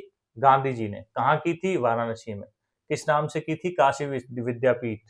उसकी यहाँ पे आधारशिला रखी ताकि भारतीय छात्र जो हैं वो ब्रिटिश शिक्षा का बहिष्कार करें और स्वदेशी शिक्षा को यहाँ पर प्राप्त करें। ये इसका मुख्य उद्देश्य था भाई साहब। क्लियर है। बात करते हैं असहयोग आंदोलन की। किसकी? असहयोग आंदोलन की। कि भाई साहब जो असहयोग आंदोलन था, कि असहयोग आंदोलन कब शुरू हुआ था? तो असहयोग आंदोलन की बात करें तो 1920 में इसकी शुरुआत यहाँ पे हुई थी। अब असहयोग आंदोलन के बारे में पूरी जानकारी यहाँ पे हासिल कर लेते हैं। इसको इंग्लिश में बोला जाता था नॉन कोऑपरेशन मूवमेंट या असहयोग आंदोलन बोल दें। इससे जुड़े कुछ महत्वपूर्ण प्रश्न है, उस पर चर्चा कर लेते हैं। पहला क्वेश्चन जो जनरेट होता है कि असहयोग आंदोलन कब शुरू हुआ? तो भाई साहब 1 अगस्त 1920 को इसकी शुरुआत यहाँ पे होती है। असहयोग आंदोलन कब होती है? 1 अगस्त 1920 को। अब क्वेश्चन उठता है कि आंदोलन को, असहयोग आंदोलन को शुरू करने का मुख्य कारण क्या था? तो देखिए इसके 3 मुख्य कारण थे। जो असहयोग आंदोलन था, इसका मतलब था असहयोग। सहयोग मत करो, किसका? अंग्रेजों का। ठीक है। असहयोग, असहयोग मतलब सहयोग मत करो, नॉन कोऑपरेशन, कोऑपरेशन मत करो, किसका? अंग्रेजों का। ठीक है। इसका मतलब तो ये था असहयोग आंदोलन का। अब इसके कारण 3 थे। सबसे पहला कारण जो था वो था रोल्ट एक्ट का विरोध। रोल्ट एक्ट जो था, इसमें किसी भी भारतीय के खिलाफ किसी को भी बिना किसी जांच पड़ताल के जेल में डाल दिया जाता था 2 साल के लिए। ये रोल्ट एक्ट, उसका इन्होंने विरोध किया यहाँ पे। दूसरा जलियांवाला बाग हत्याकांड जो हुआ था, ठीक है, उसका न्याय के लिए। और तीसरा खिलाफत आंदोलन को समर्थन यहाँ पे देने के लिए। किसको? खिलाफत आंदोलन को समर्थन देना। ये 3 इसके मुख्य कारण थे। पहला कि हम रोल्ट एक्ट का विरोध करते हैं, दूसरा जलियांवाला हत्याकांड में न्याय की मांग, ठीक है, और तीसरा खिलाफत आंदोलन का खुले रूप से समर्थन। ये 3 इसके कारण थे असहयोग आंदोलन को शुरू करने के। तीसरा क्वेश्चन यहाँ पे जनरेट होता है, गांधी जी ने इस आंदोलन में कौन सा नारा दिया था? तो गांधी जी ने बोला था भैया 1 साल में मुझे स्वराज्य चाहिए, 1 साल के अंदर स्वराज्य मुझे चाहिए यहाँ पे। ये इसमें इन्होंने, गांधी जी ने नारा दिया था। ठीक है। क्वेश्चन नंबर 4 की बात करें तो 4 यहाँ पे जनरेट होता है कि इस आंदोलन का प्रस्ताव कांग्रेस के किस अधिवेशन में पारित हुआ? तो देखिए सितंबर 1920 में कलकत्ता में विशेष अधिवेशन होता है। ठीक है। कब होता है? सितंबर 1920 में कलकत्ता में एक विदेश अधिवेशन होता है। इसमें ही असहयोग आंदोलन के प्रस्ताव पेश होता है और उसको स्वीकृति मिल जाती है। स्वीकृति मिलती है दिसंबर 1920 के नागपुर वार्षिक अधिवेशन में। यहाँ पे इसको स्वीकृति मिलती है और इसको प्रस्ताव कब रखा जाता है? सितंबर 1920 में कलकत्ता विशेष अधिवेशन में इसका प्रस्ताव रखा जाता है और नागपुर वार्षिक अधिवेशन 1920 में इसको पूरी स्वीकृति मिल जाती है। ठीक है भाइयों। अब असहयोग आंदोलन का मुख्य तरीका क्या था? तो मैंने आपको बताया सहयोग मत करो। सहयोग किन किन रूप में मत करो? सबसे पहले सरकारी उपाधियों का त्याग कर दो। जिन जिनको सरकारी उपाधियां अंग्रेजों ने दी थी उनका त्याग करो।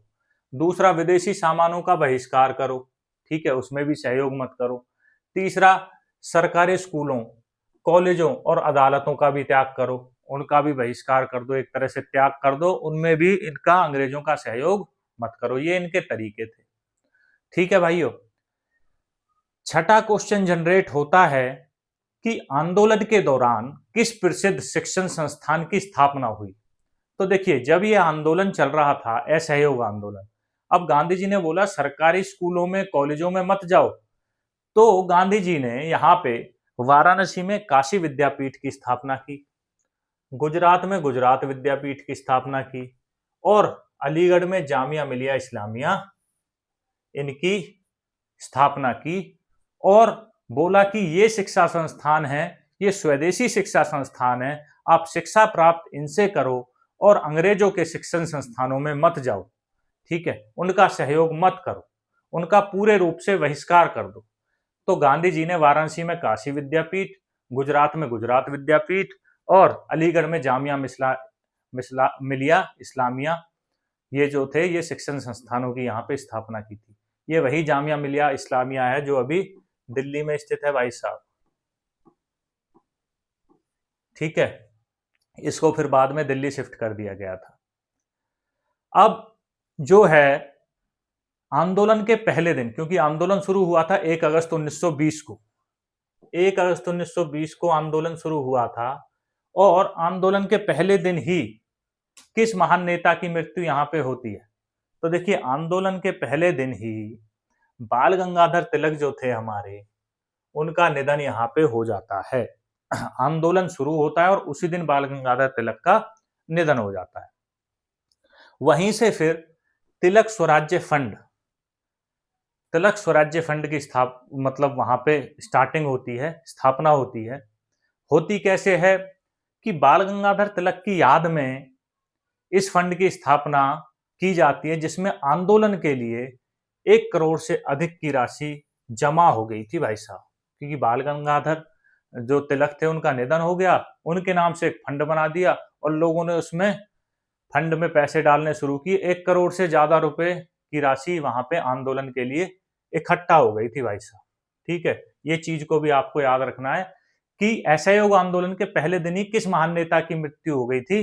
तो बाल गंगाधर तिलक का निधन हो गया था 1 अगस्त 1920 को, और उसी के बाद तिलक स्वराज्य फंड की स्थापना की गई, जिसमें करीब 1 करोड़ से ज्यादा चंदा आ गया था। ठीक है, नेक्स्ट बात करते हैं कि गांधी जी ने अपनी कौन सी उपाधि वापस कर दी थी? तो मैंने आपको बोला उपाधियों को वापस करो, ये भी असहयोग आंदोलन में बोला गया था। तो उन्होंने केसरे हिंद, केसरे हिंद, केसरे हिंद की उपाधि अपनी अंग्रेजों को लौटा दी। ठीक है, उनको अंग्रेजों ने केसरे हिंद की उपाधि यहाँ पे दी थी, जो गांधी जी ने ये उनको वापस कर दी। ठीक है, लौटा दी थी, भैया मुझे तुम्हारी उपाधि नहीं चाहिए। उसका कारण क्या था कि 13 अप्रैल 1919 को, जो बहुत इंपॉर्टेंट डेट है भारतीय इतिहास में, और ये क्वेश्चन बार बार क्वेश्चन ग्रुप सी के, ग्रुप डी के एग्जामों में पूछा जाता है। जलियांवाला बाग हत्याकांड कब हुआ? 13 अप्रैल 1919 को। तो हुआ क्या था, इसका कारण क्यों लुटाई थी? 13 अप्रैल 1919 को जलियांवाला बाग हत्याकांड जो हुआ था, इससे गांधी जी अत्यंत दुखी हुए। क्या हुए? अत्यंत दुखी हो गए भाई साहब, बिल्कुल परेशान हो गए, और इसके विरोध में 1920 में असहयोग आंदोलन चलाया। ठीक है, असहयोग आंदोलन चलाया, और उसकी शुरुआत करते समय ही उन्होंने बोला, भैया केसरे हिंद की जो उपाधि आपने मुझे दी है, इसको आप वापस ले लो। ठीक है, तो उन्होंने उसको वापस कर दिया। 10वां क्वेश्चन यहां से आपका जनरेट होता है कि आंदोलन अचानक क्यों वापस ले लिया गया? भाई 1920 में तो चलाया ही था, फिर वापस भी क्यों ले लिया गया? तो ये मैं आपको पहले ही बता चुका हूं, फिर बता रहा हूं। 4 फरवरी 1922 को गोरखपुर के चौरी चौरा में क्या हुआ था? चौरी चौरा कांड हुआ था, जिसमें पुलिस वालों की हत्या कर दी गई थी, पुलिस चौकी को आग लगा दी गई थी। और इससे परेशान होकर फिर, जिसमें देखो यहां बताई गई है 22 पुलिस वालों की, लेकिन क्या है, जब इनकी हत्या हो गई थी तो गांधी जी बहुत परेशान हुए, और उन्होंने 12 फरवरी 1922 को, 12 फरवरी 1922 को फिर से यहाँ पे जो आंदोलन था उसको वापस ले लिया। क्लियर है? नेक्स्ट क्वेश्चन बनता है, आंदोलन आधिकारिक रूप से कब समाप्त हुआ? तो 12 फरवरी 1922 को बारदौली में, कहां पे? बारदौली में कांग्रेस की बैठक के बाद इसको वापस ले लिया गया। इस आंदोलन को पूरी तरह से स्थगित कर दिया गया। ठीक है भाइयों, क्लियर है यहां तक? चलते हैं नेक्स्ट पे, सविनय अवज्ञा आंदोलन कब शुरू हुआ? तो देखिए, सविनय अवज्ञा आंदोलन जो शुरू होता है वो होता है 1930 में। कब शुरू होता है सविनय अवज्ञा आंदोलन? 1930 में यहाँ पे इसकी शुरुआत होती है। अब सविनय अवज्ञा आंदोलन के बारे में पूरी जानकारी हम यहाँ पे ले लेते हैं कि सविनय अवज्ञा आंदोलन जो था उसमें क्या क्या हुआ था, क्यों हुआ था, कितने उसमें क्वेश्चन उससे जनरेट होते हैं, सभी क्वेश्चनों को यहाँ पे हम पढ़ लेते हैं। जो सविनय अवज्ञा आंदोलन था, इस आंदोलन की शुरुआत जो थी किस ऐतिहासिक घटना से हुई थी? तो 12 मार्च 1930 को गांधी जी की, जो गांधी जी थे उनकी प्रसिद्ध दांडी यात्रा से, दांडी मार्च से इस आंदोलन की शुरुआत होती है, सविनय अवज्ञा आंदोलन की। कब होती है? 12 मार्च 1930 को। इसका मुख्य कारण क्या था? कारण भाई साहब ये था कि अंग्रेजों ने नमक पर कर लगा दिया। कर लगा दिया, एक कारण तो ये था। दूसरा, गांधी जी ने अपनी मांगे रखी वायसराय लॉर्ड डार्विन के सामने। 11 सूत्रीय मांगे रखी, जिसमें 11 मांगे थी। ठीक है, 11 सूत्रीय मांगों को जो वायसराय थे लॉर्ड डार्विन, इन्होंने ठुकरा दिया। इन्होंने बोला गांधी जी को, भैया हम तुम्हारी मांगे नहीं मानेंगे। इन दोनों कारणों से जनरेट हुआ सविनय अवज्ञा आंदोलन। 12 मार्च 1930 को गांधी जी ने बोला, भैया सविनय अवज्ञा आंदोलन की शुरुआत यहां से हो चुकी है। क्लियर है? अब एक क्वेश्चन आता है कि जो दांडी मार्च था या दांडी यात्रा थी, वो कहां से कहां तक और कितने दिनों तक चली। तो एक क्वेश्चन आता है कि दांडी यात्रा या दांडी मार्च कहां से शुरू हुआ। तो ये क्वेश्चन बहुत इंपॉर्टेंट है। साबरमती आश्रम अहमदाबाद से इसकी शुरुआत होती है और इसका जो कहां तक जाती है, दांडी नवसारी तक ये जो यात्रा थी ये थी। तो शुरुआत होती है साबरमती आश्रम अहमदाबाद से, दांडी तक ये जाते हैं। इसमें लगभग 24 दिनों का समय इनको लगा। कितने दिनों का समय लगा? 24 दिनों का। ठीक है, जैसे कि मैंने बताया 12 मार्च को ये यात्रा शुरू होती है और 5 अप्रैल 1930 तक ये चलती है। भाई साहब करीब 24 दिन ये कंटिन्यू चलती रहती है। ठीक है, एक क्वेश्चन जनरेट यहां पे होता है कि गांधी जी के साथ कितने सत्याग्रह शामिल थे। सत्याग्रही कितने थे, मतलब कितने उनके साथ समर्थन में थे। तो देखिए, शुरुआत में तो लगभग 78 विश्वसनीय स्वयंसेवक थे। उसके बाद दांडी पहुंचते पहुंचते जैसे यात्रा शुरू हुई तो रास्ते में लोग मिलते गए और हजारों की भीड़ इस आंदोलन में गांधी जी के साथ फिर जुड़ गई। क्लियर है भाई साहब? अब क्वेश्चन होता है कि नमक कानून कब और कैसे तोड़ा गया। तो देखिए, 6 अप्रैल 1930 की बात है। 6 अप्रैल 1930 की सुबह गांधी जी ने दांडी के समुद्र जब ये पहुंच गए थे, वहां पे मुट्ठी भर नमक उठाया और प्रतीकात्मक रूप से नमक कानून को तोड़ दिया। बोला, हम नमक कानून को मानने वाले नहीं हैं। तो जब नहीं मानेंगे तो उन्होंने क्या कर दिया, 6 अप्रैल 1930 को नमक कानून को तोड़ दिया भाई साहब। ठीक है, एक बहुत ही इंपॉर्टेंट क्वेश्चन यहां पे आता है, छठा क्वेश्चन। अगर आप देखोगे कि उत्तर पश्चिमी सीमा प्रांत में आंदोलन का नेतृत्व किसने किया। भाई साहब, खान अब्दुल गफ्फार खां। खान अब्दुल गफ्फार खां भारतीय इतिहास में यह भी एक अच्छा नाम है। अगर आप देखोगे, इससे बहुत क्वेश्चन यहां पे जनरेट होते हैं। सबसे मेन क्वेश्चन और सबसे ज्यादा पूछे जाने वाला क्वेश्चन इससे यही है कि सीमांत गांधी किसे कहा जाता है। आपने भी ये बहुत पेपरों में क्वेश्चन आता देखा होगा, सीमांत गांधी के नाम से प्रसिद्ध कौन है। तो खान अब्दुल गफ्फार खां, जिन्होंने उत्तर पश्चिमी सीमा प्रांतों में आंदोलन का नेतृत्व किया, वही यहाँ पे सीमांत गांधी के नाम से प्रसिद्ध है भाई साहब। ठीक है, तो इस क्वेश्चन को गलत करके मत आ जाना। खान अब्दुल गफ्फार खान को ही सीमांत गांधी कहा जाता है। समझ में आया? क्लियर है? अब इन्होंने क्या किया था, अपना संगठन इनका था खुदाई खिदमतकार नाम का संगठन इनका था, जिसको लाल कुर्ती दल भी बोलते थे। ठीक है, इनके साथ इन्होंने अपना नेतृत्व यहां पे किया था। ठीक है भाई साहब, नेक्स्ट क्वेश्चन जनरेट होता है धरसाना सत्याग्रह के मुख्य नेता कौन थी। धरसाना सत्याग्रह, तो देखिए, नमक कारखाने पर हुए इस विरोध का नेतृत्व यहां पे सरोजनी नायडू ने किया था। किसने किया था? सरोजनी नायडू ने किया था, जहां पर पुलिस ने सत्याग्रहियों पर बर्बरता से लाठीचार्ज यहां पे किया था भाई साहब। तो धरसाना सत्याग्रह की बात करूं, इनका मुख्य नेता कौन था? सरोजनी नायडू थी। ठीक है, अब जो ये आंदोलन था भाई साहब, इस आंदोलन का महिलाओं की इस आंदोलन में मुख्य भूमिका क्या थी, ये कई बार पूछ लिया जाता है। कई बार ये क्वेश्चन पूछा जाता है भाई साहब कि सविनय अवज्ञा आंदोलन में महिलाओं की मुख्य भूमिका क्या थी। तो देखिए, ये पहला आंदोलन ऐसा था जिसमें महिलाओं ने बड़े पैमाने पर भाग लिया था। इस पे बड़े पैमाने पर महिलाएं इसमें आई थी, इस आंदोलन में, सविनय अवज्ञा आंदोलन में। और इन्होंने शराब की दुकानों पे धरने दिए, जहां जहां शराब की दुकानें थी वहां पे धरने दिए, और विदेशी कपड़ों की यहाँ पे होली जलाई गई। किसके द्वारा? महिलाओं के द्वारा। पहला ऐसा आंदोलन था जिसमें महिलाओं ने बहुत बड़े पैमाने पर इसमें भाग लिया।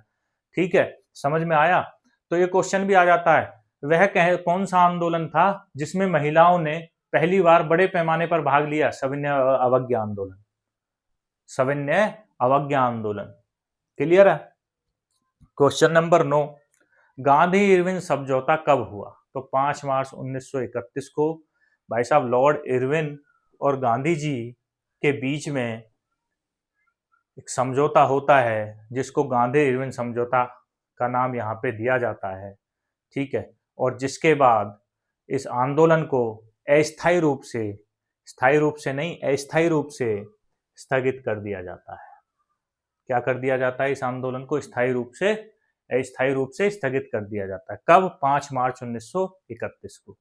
ठीक है, तो ये भी क्वेश्चन आता है, गांधी इरविन पैक्ट कब हुआ था? 5 मार्च 1931 को।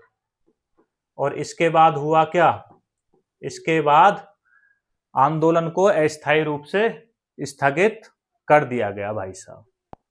ठीक है, इलाहाबाद प्रस्ताव की बात करें, इलाहाबाद प्रस्ताव किससे संबंधित है? देखिए, जो इलाहाबाद प्रस्ताव है ये मुस्लिम लीग से यहाँ पे संबंधित है। किससे संबंधित है? मुस्लिम लीग से। ठीक है, इसके बारे में चर्चा करते हैं। मुस्लिम लीग से तो ये संबंधित है। इसमें हुआ क्या क्या था? बहुत इंपॉर्टेंट ये प्रस्ताव रहा था। इसमें इसके बारे में जानने की आपको बहुत ज़्यादा ज़रूरत है। इसमें से बहुत इंपॉर्टेंट क्वेश्चंस यहाँ पे जनरेट होते हैं। तो 1930 में जो इलाहाबाद प्रस्ताव यहाँ पे रखा गया था, पहला क्वेश्चन इससे होता है कि इलाहाबाद प्रस्ताव किस वर्ष प्रस्तुत किया गया? तो 1930 में मुस्लिम लीग के वार्षिक अधिवेशन के दौरान इसको प्रस्तुत यहाँ पे किया गया। तो मुस्लिम लीग जो थी उसका वार्षिक अधिवेशन था 1930 में, और तभी इलाहाबाद प्रस्ताव को भी यहाँ पे रखा गया कि ये प्रस्ताव है भाई साहब इलाहाबाद का। ठीक है, तो दूसरा क्वेश्चन था, अब इसमें था क्या वो बात करेंगे आगे। तो दूसरा क्वेश्चन उठता है कि इस अधिवेशन की अध्यक्षता किसने की थी? तो सर मोहम्मद इकबाल थे, प्रसिद्ध कवि थे, विचारक थे। इन्होंने यहाँ पे इस आंदोलन की, इस अधिवेशन की अध्यक्षता यहाँ पे ये करते हैं। कौन करते हैं? सर मोहम्मद इकबाल। तो ये क्वेश्चन याद रखना है भाई, इलाहाबाद प्रस्ताव की अध्यक्षता कौन करता है? सर मोहम्मद इकबाल करते हैं। उस समय मुस्लिम लीग के ये जाने माने नेता थे। ठीक है, तो क्वेश्चन नंबर 3 पे चलते हैं। इकबाल ने इस प्रस्ताव में किस मुख्य मांग का उल्लेख किया था? जो इकबाल था, इस प्रस्ताव में था क्या, क्या मांग उन्होंने रखी थी? तो उन्होंने क्या कहा इकबाल ने कि उत्तर पश्चिमी भारत जो है, जो उत्तर पश्चिमी भारत है, उसके जो मुस्लिम बहुल्य प्रांत हैं, मुस्लिम बहुल्य जो क्षेत्र हैं जहां पे मुस्लिमों की संख्या ज्यादा है, जैसे कि उस टाइम पे पंजाब था, सिंध, बलूचिस्तान और उत्तर पश्चिमी सीमा प्रांत, इनको मिलाकर एक स्वतंत्र मुस्लिम राज्य बनाने का विचार इसमें दिया गया था। ठीक है भाई साहब, तो एक स्वतंत्र मुस्लिम राज्य बनाने का इसमें विचार यहाँ पे दिया गया। क्लियर है? तो ये इसमें प्रस्ताव में मांग रखी गई। अब क्वेश्चन नंबर नेक्स्ट जनरेट होता है, क्वेश्चन नंबर 4 की बात करें, क्या इस प्रस्ताव में पाकिस्तान शब्द का प्रयोग किया गया था? तो भाई साहब बिल्कुल नहीं। इकबाल ने पाकिस्तान शब्द का प्रयोग इसमें कहीं नहीं किया, ना कभी पाकिस्तान शब्द का प्रयोग इसमें इलाहाबाद प्रस्ताव में हुआ। यह शब्द तो बाद में 1933 में चौधरी रहमत अली ने, उन्होंने गढ़ दिया था। 1933 में चौधरी रहमत अली ने इसको गढ़ दिया था। लेकिन अगर बात करें इलाहाबाद प्रस्ताव की, तो इलाहाबाद प्रस्ताव में पाकिस्तान नामक शब्द कहीं नहीं था। ठीक है, किसने गढ़ा? चौधरी रहमत अली ने। कब गढ़ा? 1933 में इसको गढ़ दिया। ठीक है, प्रश्न नंबर 5 पे चलते हैं कि इतिहास में इस प्रस्ताव का क्या महत्व था। इसका जो महत्व था वो था टू नेशन थ्योरी। क्या महत्व था? टू नेशन थ्योरी की मांग यहाँ पे की गई थी। ठीक है, उसकी नींव यहाँ पे माना जाता है कि रखी गई, जिसे आगे चलकर 1940 में लाहौर प्रस्ताव कहें या पाकिस्तान प्रस्ताव कहें, उनकी मांगे यहाँ पे प्रशस्त किया, मार्ग प्रशस्त कर दिया कि भाई लाहौर प्रस्ताव या पाकिस्तान प्रस्ताव कुछ भी कहें। कब? 1940 में। क्यों? क्योंकि ये थे ना भाई साहब चौधरी रहमत अली, इन्होंने पाकिस्तान शब्द गढ़ दिया और बोल दिया लाहौर प्रस्ताव या पाकिस्तान प्रस्ताव, और बोल दिया कि उनको मिला के एक मुस्लिम राज्य यहाँ पे बना दो। ठीक है, चलते हैं नेक्स्ट क्वेश्चन में। प्रश्न 6 पे, इकबाल के अनुसार यह अलग राज्य क्यों जरूरी था? अब इकबाल की क्या सोच थी कि भाई उसने बोला कि भाई अलग राज्य होना चाहिए मुस्लिमों के लिए, तो उसने बोला, उसका यह तर्क था कि इस्लाम एक सांस्कृतिक और सामाजिक व्यवस्था है, ठीक है, जिसके संरक्षण के लिए उनके अलग क्षेत्र होना उनके लिए बहुत जरूरी है। ये उसके अनुसार ये इसलिए इसकी जरूरत पड़ी थी। नेक्स्ट क्वेश्चन पे आते हैं, नेहरू रिपोर्ट कब प्रस्तुत हुई? तो भाई साहब नेहरू रिपोर्ट कब प्रस्तुत होती है? ये 1928 में यहाँ पे प्रस्तुत की जाती है। 1928 में इसको प्रस्तुत कर दिया जाता है। अब नेहरू रिपोर्ट के बारे में कुछ इंपॉर्टेंट क्वेश्चन हम यहाँ पे करेंगे कि नेहरू रिपोर्ट जो 1928 थी, इसमें क्या क्या था, यह किसने प्रस्तुत की, इसकी अध्यक्षता किसने की, ठीक है, इसका मुख्य कारण क्या था, ठीक है, और बहुत सारे क्वेश्चन इससे रिलेटेड करने वाले हैं। पहला क्वेश्चन है, नेहरू रिपोर्ट किसकी अध्यक्षता में तैयार की गई? तो यह पंडित मोतीलाल नेहरू, जवाहरलाल नेहरू के जो पिता थे, उनकी अध्यक्षता में इसको तैयार किया गया। ठीक है, प्रश्न नंबर 2 यहाँ पे उठता है कि इस रिपोर्ट को तैयार करने का मुख्य कारण क्या था? मुख्य कारण क्या था इसको तैयार करने का? तो ब्रिटिश सचिव जो लॉर्ड बर्केनहेड थे, उस टाइम पे ब्रिटिश के सचिव थे, उनकी चुनौती को स्वीकार किया था किसने? आपके मोतीलाल नेहरू जी ने। उनकी चुनौती को यहाँ पे मोतीलाल नेहरू जी ने स्वीकार किया, क्योंकि उन्होंने कहा था, लॉर्ड बर्केनहेड ने कहा था कि भारतीय एक ऐसा संविधान कभी नहीं बना सकते जिस पर सभी दल सहमत हों। भाई साहब ये स्टेटमेंट किसकी थी? लॉर्ड बर्केनहेड। लॉर्ड बर्केनहेड बोल रहे थे कि भारतीयों एक ऐसा इतिहास, एक ऐसा संविधान भारतीय नहीं बना सकते जिसमें सभी दल सहमत हों। इसको चुनौती को स्वीकार किया मोतीलाल नेहरू ने, और यहाँ पे नेहरू रिपोर्ट यहाँ पे पेश की 1928 में। ये इसका कारण था। क्वेश्चन नंबर 3 पे आते हैं, नेहरू रिपोर्ट में भारत के किस प्रकार के दर्जे की मांग की गई थी? तो भाई साहब डोमिनियन स्टेटस की यहाँ पे मांग की गई थी, ब्रिटिश साम्राज्य के भीतर स्वशासन की मांग यहाँ पे की गई थी मोतीलाल नेहरू की तरफ से, बट इससे जवाहरलाल नेहरू सहमत नहीं थे। जवाहरलाल नेहरू इससे सहमत नहीं थे। उनको चाहिए था पूर्ण स्वराज्य, उनको चाहिए था पूर्ण स्वराज्य, लेकिन इसमें मांग की गई थी डोमिनियन स्टेटस की, ब्रिटिश साम्राज्य के भीतर स्वशासन। इसका मतलब ये था, डोमिनियन स्टेटस का मतलब ये था कि अंदर जो भी डिसीजन है वो हम लेंगे, लेकिन जो उस समय की सेना रहेगी या बाहर के डिसीजन रहेंगे उनको ब्रिटिश साम्राज्य लेगा, ब्रिटिश सरकार लेगी। इस बात से जवाहरलाल नेहरू बिल्कुल भी सहमत नहीं थे और उन्होंने पूर्ण स्वराज्य की मांग यहाँ पे फिर की थी। क्लियर है? प्रश्न नंबर 4 में आते हैं, रिपोर्ट के सांप्रदायिक निर्वाचन सेपरेट इलेक्टोरल के बारे में क्या कहा गया था? तो इस रिपोर्ट में जो ये था पृथक निर्वाचक मंडल, इसको अस्वीकार कर दिया गया। इसको क्या कर दिया गया? सेपरेट इलेक्टोरल को इसको अस्वीकार कर दिया गया और उसकी जगह संयुक्त निर्वाचन प्रणाली, ज्वाइंट इलेक्टोरेट, इसका प्रस्ताव यहाँ पे रखा गया भाई साहब। ठीक है, क्वेश्चन नंबर 5 बहुत इंपॉर्टेंट है, क्या जवाहरलाल नेहरू इस रिपोर्ट से पूरी तरह सहमत थे? मैंने अभी आपको बताया नहीं। जवाहरलाल नेहरू और सुभाष चंद्र बोस ये दोनों ही इस रिपोर्ट से बिल्कुल भी सहमत नहीं थे। इन्होंने डोमिनियन स्टेटस के खिलाफ थे और वो क्या चाहते थे, पूर्ण स्वराज्य, कंप्लीट इंडिपेंडेंस चाहते थे। इसलिए इस रिपोर्ट से, नेहरू रिपोर्ट से, जवाहरलाल नेहरू और सुभाष चंद्र बोस इससे सहमत नहीं थे। डोमिनियन स्टेटस की मैं आपको बता चुका हूं क्या होता है। क्वेश्चन नंबर 6 पे चलते हैं। नेहरू रिपोर्ट के विरोध में मोहम्मद अली जिन्ना ने क्या किया? भाई साहब, इन्होंने इसका विरोध किया, मोहम्मद अली जिन्ना ने, और इसे मानने से इनकार कर दिया और अपनी 14 पॉइंट्स यहां पे, 14 पॉइंटों की मांग यहां पे पेश कर दी थी भाई साहब। ठीक है, क्वेश्चन नंबर 7 पे चलते हैं। रिपोर्ट में मौलिक अधिकारों का क्या उल्लेख था? जो मौलिक अधिकार हैं, हमारे फंडामेंटल राइट्स जो हैं, तो इस रिपोर्ट में अगर बात करें तो भारतीयों के लिए 19 मौलिक अधिकारों की सिफारिश की गई थी। कितने मौलिक अधिकार? 19 मौलिक अधिकारों की यहां पे सिफारिश की गई थी, जिसमें महिलाओं को समान अधिकार और वयस्क मताधिकार भी इसमें शामिल था भाई साहब, कि महिलाएं जो हैं उनको समान अधिकार मिले और उनको मत का अधिकार भी यहां पे मिले। चलते हैं नेक्स्ट क्वेश्चन पे। नेहरू रिपोर्ट किसने तैयार की? तो नेहरू रिपोर्ट में बता चुका हूं, जवाहरलाल नेहरू के पिताजी मोतीलाल नेहरू ने यहां पे तैयार की थी। अब बात आ जाती है काकोरी षड्यंत्र की। आगे चलते हैं, सेशन थोड़ा लंबा हुआ है क्योंकि हर चीज को एक्सप्लेन किया गया है यहाँ पे।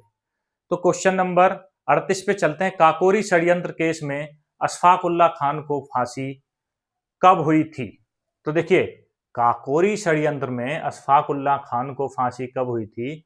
देखिए, 1925 में तो काकोरी षड्यंत्र होता है और 1927 में इनको फांसी यहां पे दे दी जाती है। कब दी जाती है भाई साहब? 1927 में यहां पे फांसी इनको दे दी जाती है।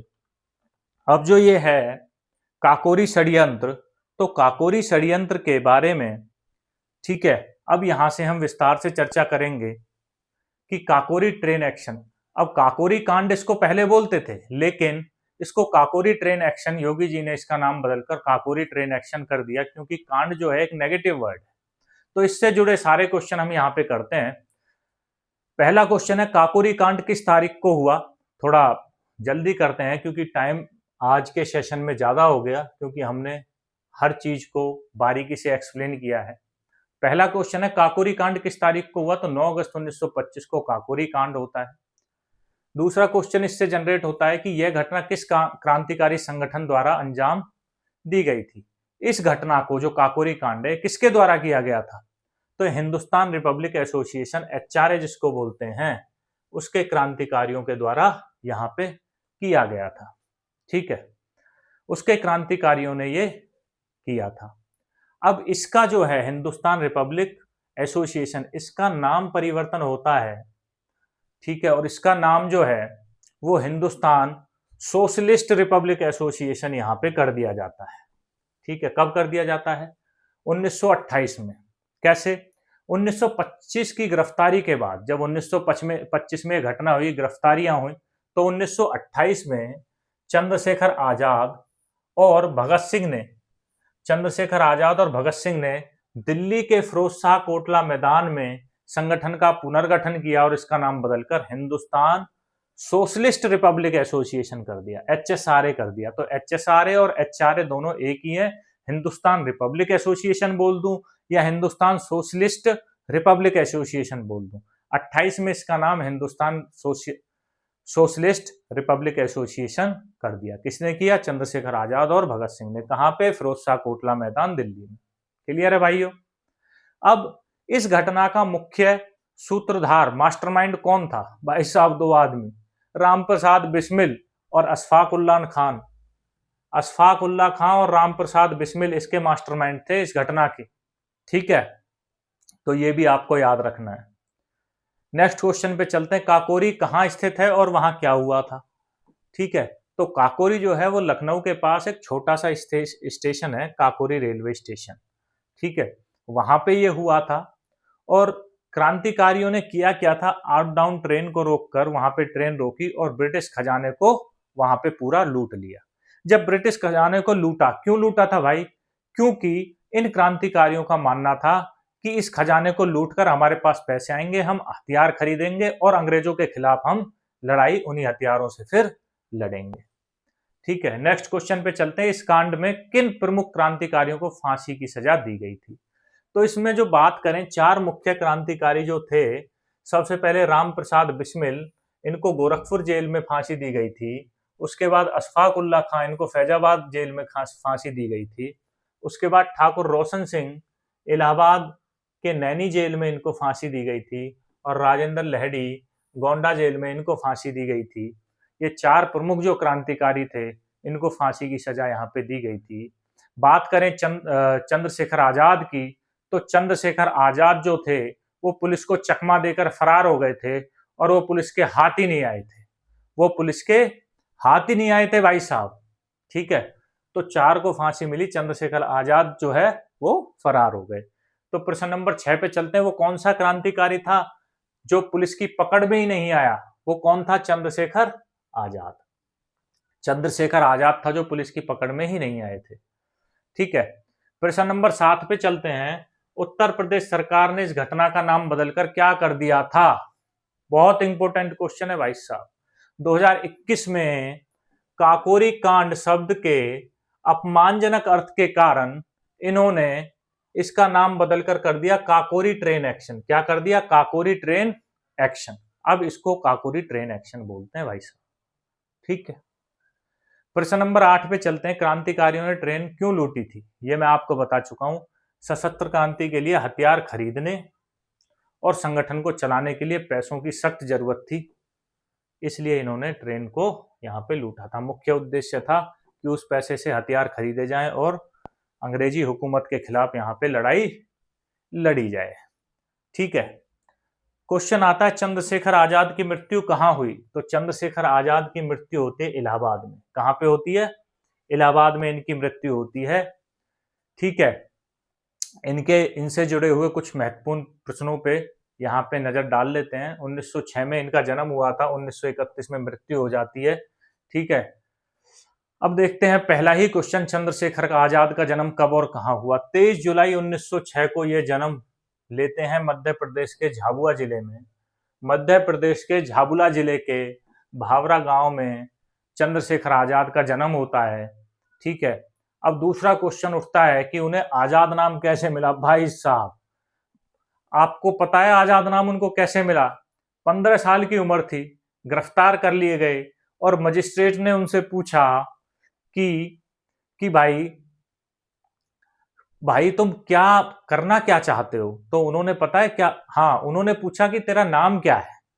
ठीक है, उन्होंने पूछा तेरा नाम क्या है, तो चंद्रशेखर आजाद ने बोला कि भाई नाम तो मेरा आजाद है, नाम मेरा आजाद है, पिता का नाम मेरा स्वतंत्रता है और घर का पता मेरे का जेल है।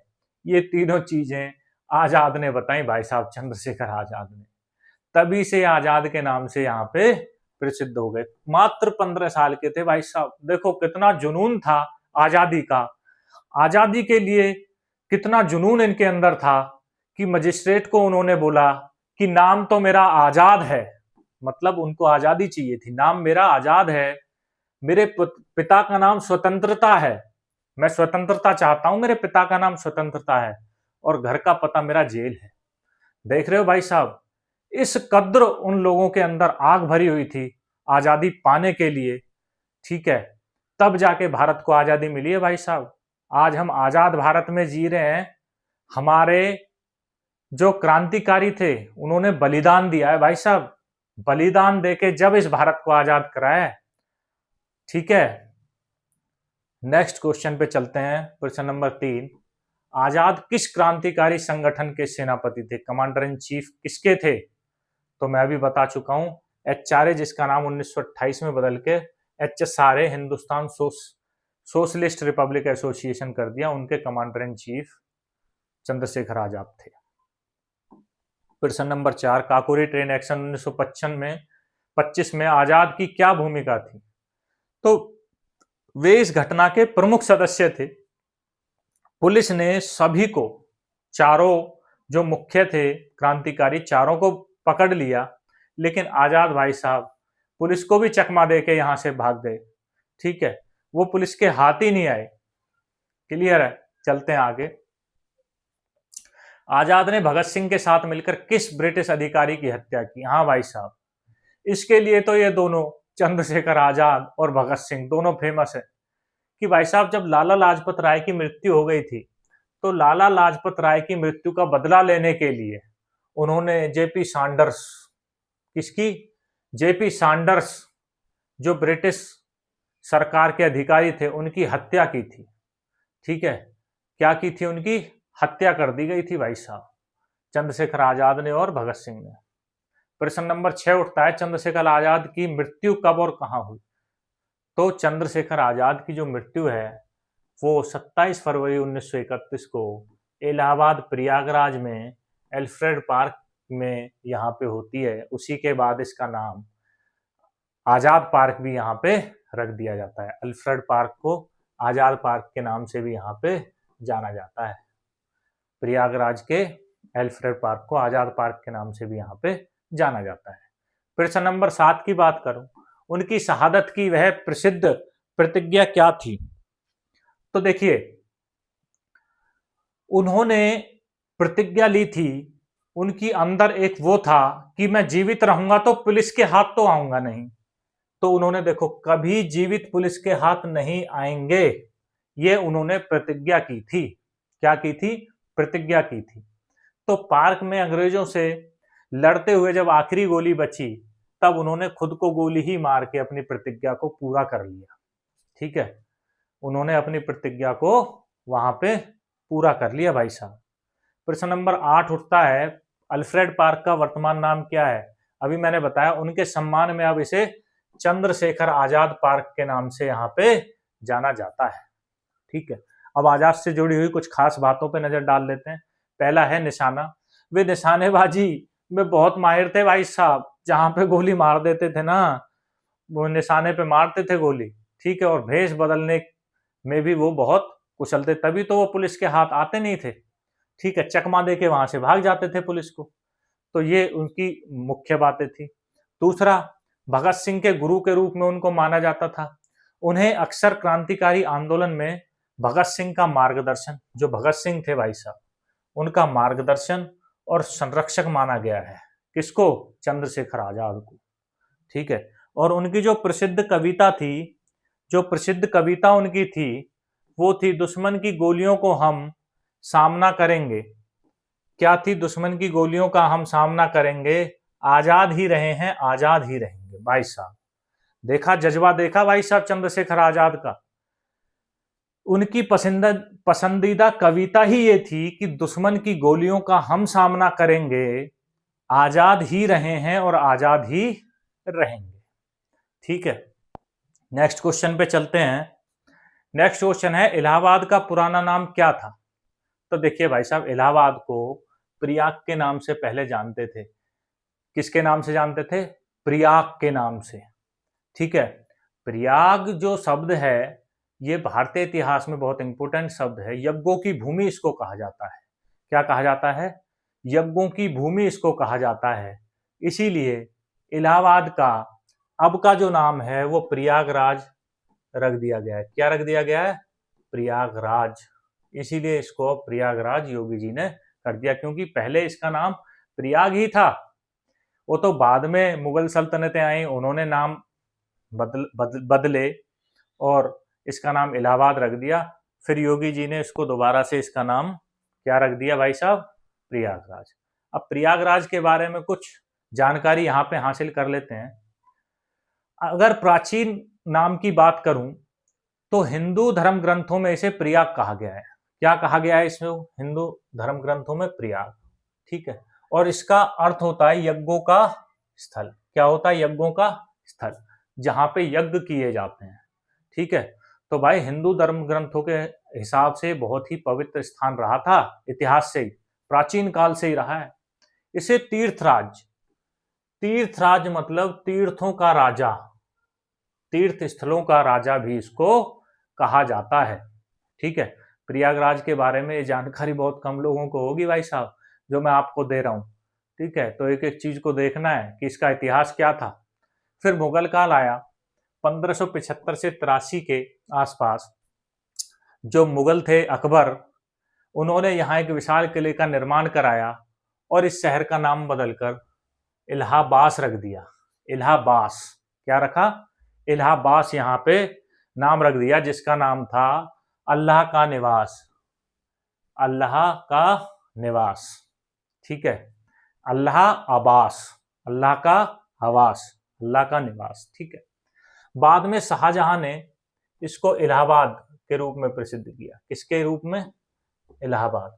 तो आप देखोगे जो भी इन्होंने, मुगलों ने जो भी नाम रखे, उनके पीछे आबाद आप देखोगे, उनके बाद उनके पीछे आबाद आप देखोगे। आबाद उन्होंने हर किसी नाम के पीछे लगाया है। जैसे अल्लाह आबाद, इन्होंने जो नाम रखा कि अल्लाह आबाद है, ठीक है। फिरोजाबाद, फिरोज आबाद है। तुगलकाबाद, तुगलक आबाद है। ऐसे नाम इन्होंने रखे थे, सबके पीछे आबाद लगा दिया था। लेकिन वर्तमान नाम, आ जाते हैं वर्तमान नाम पे भाई साहब। योगी जी ने क्या ऐतिहासिक फैसला लिया, ठीक है। उत्तर प्रदेश सरकार ने अक्टूबर 2018 में इसका आधिकारिक रूप से नाम बदलकर फिर से क्या कर दिया? प्रयागराज। क्या नाम कर दिया? प्रयागराज। तो ये प्रयागराज से जुड़ा हुआ कुछ इंपोर्टेंट क्वेश्चन थे उसके इतिहास के, उसके नाम से जुड़े हुए।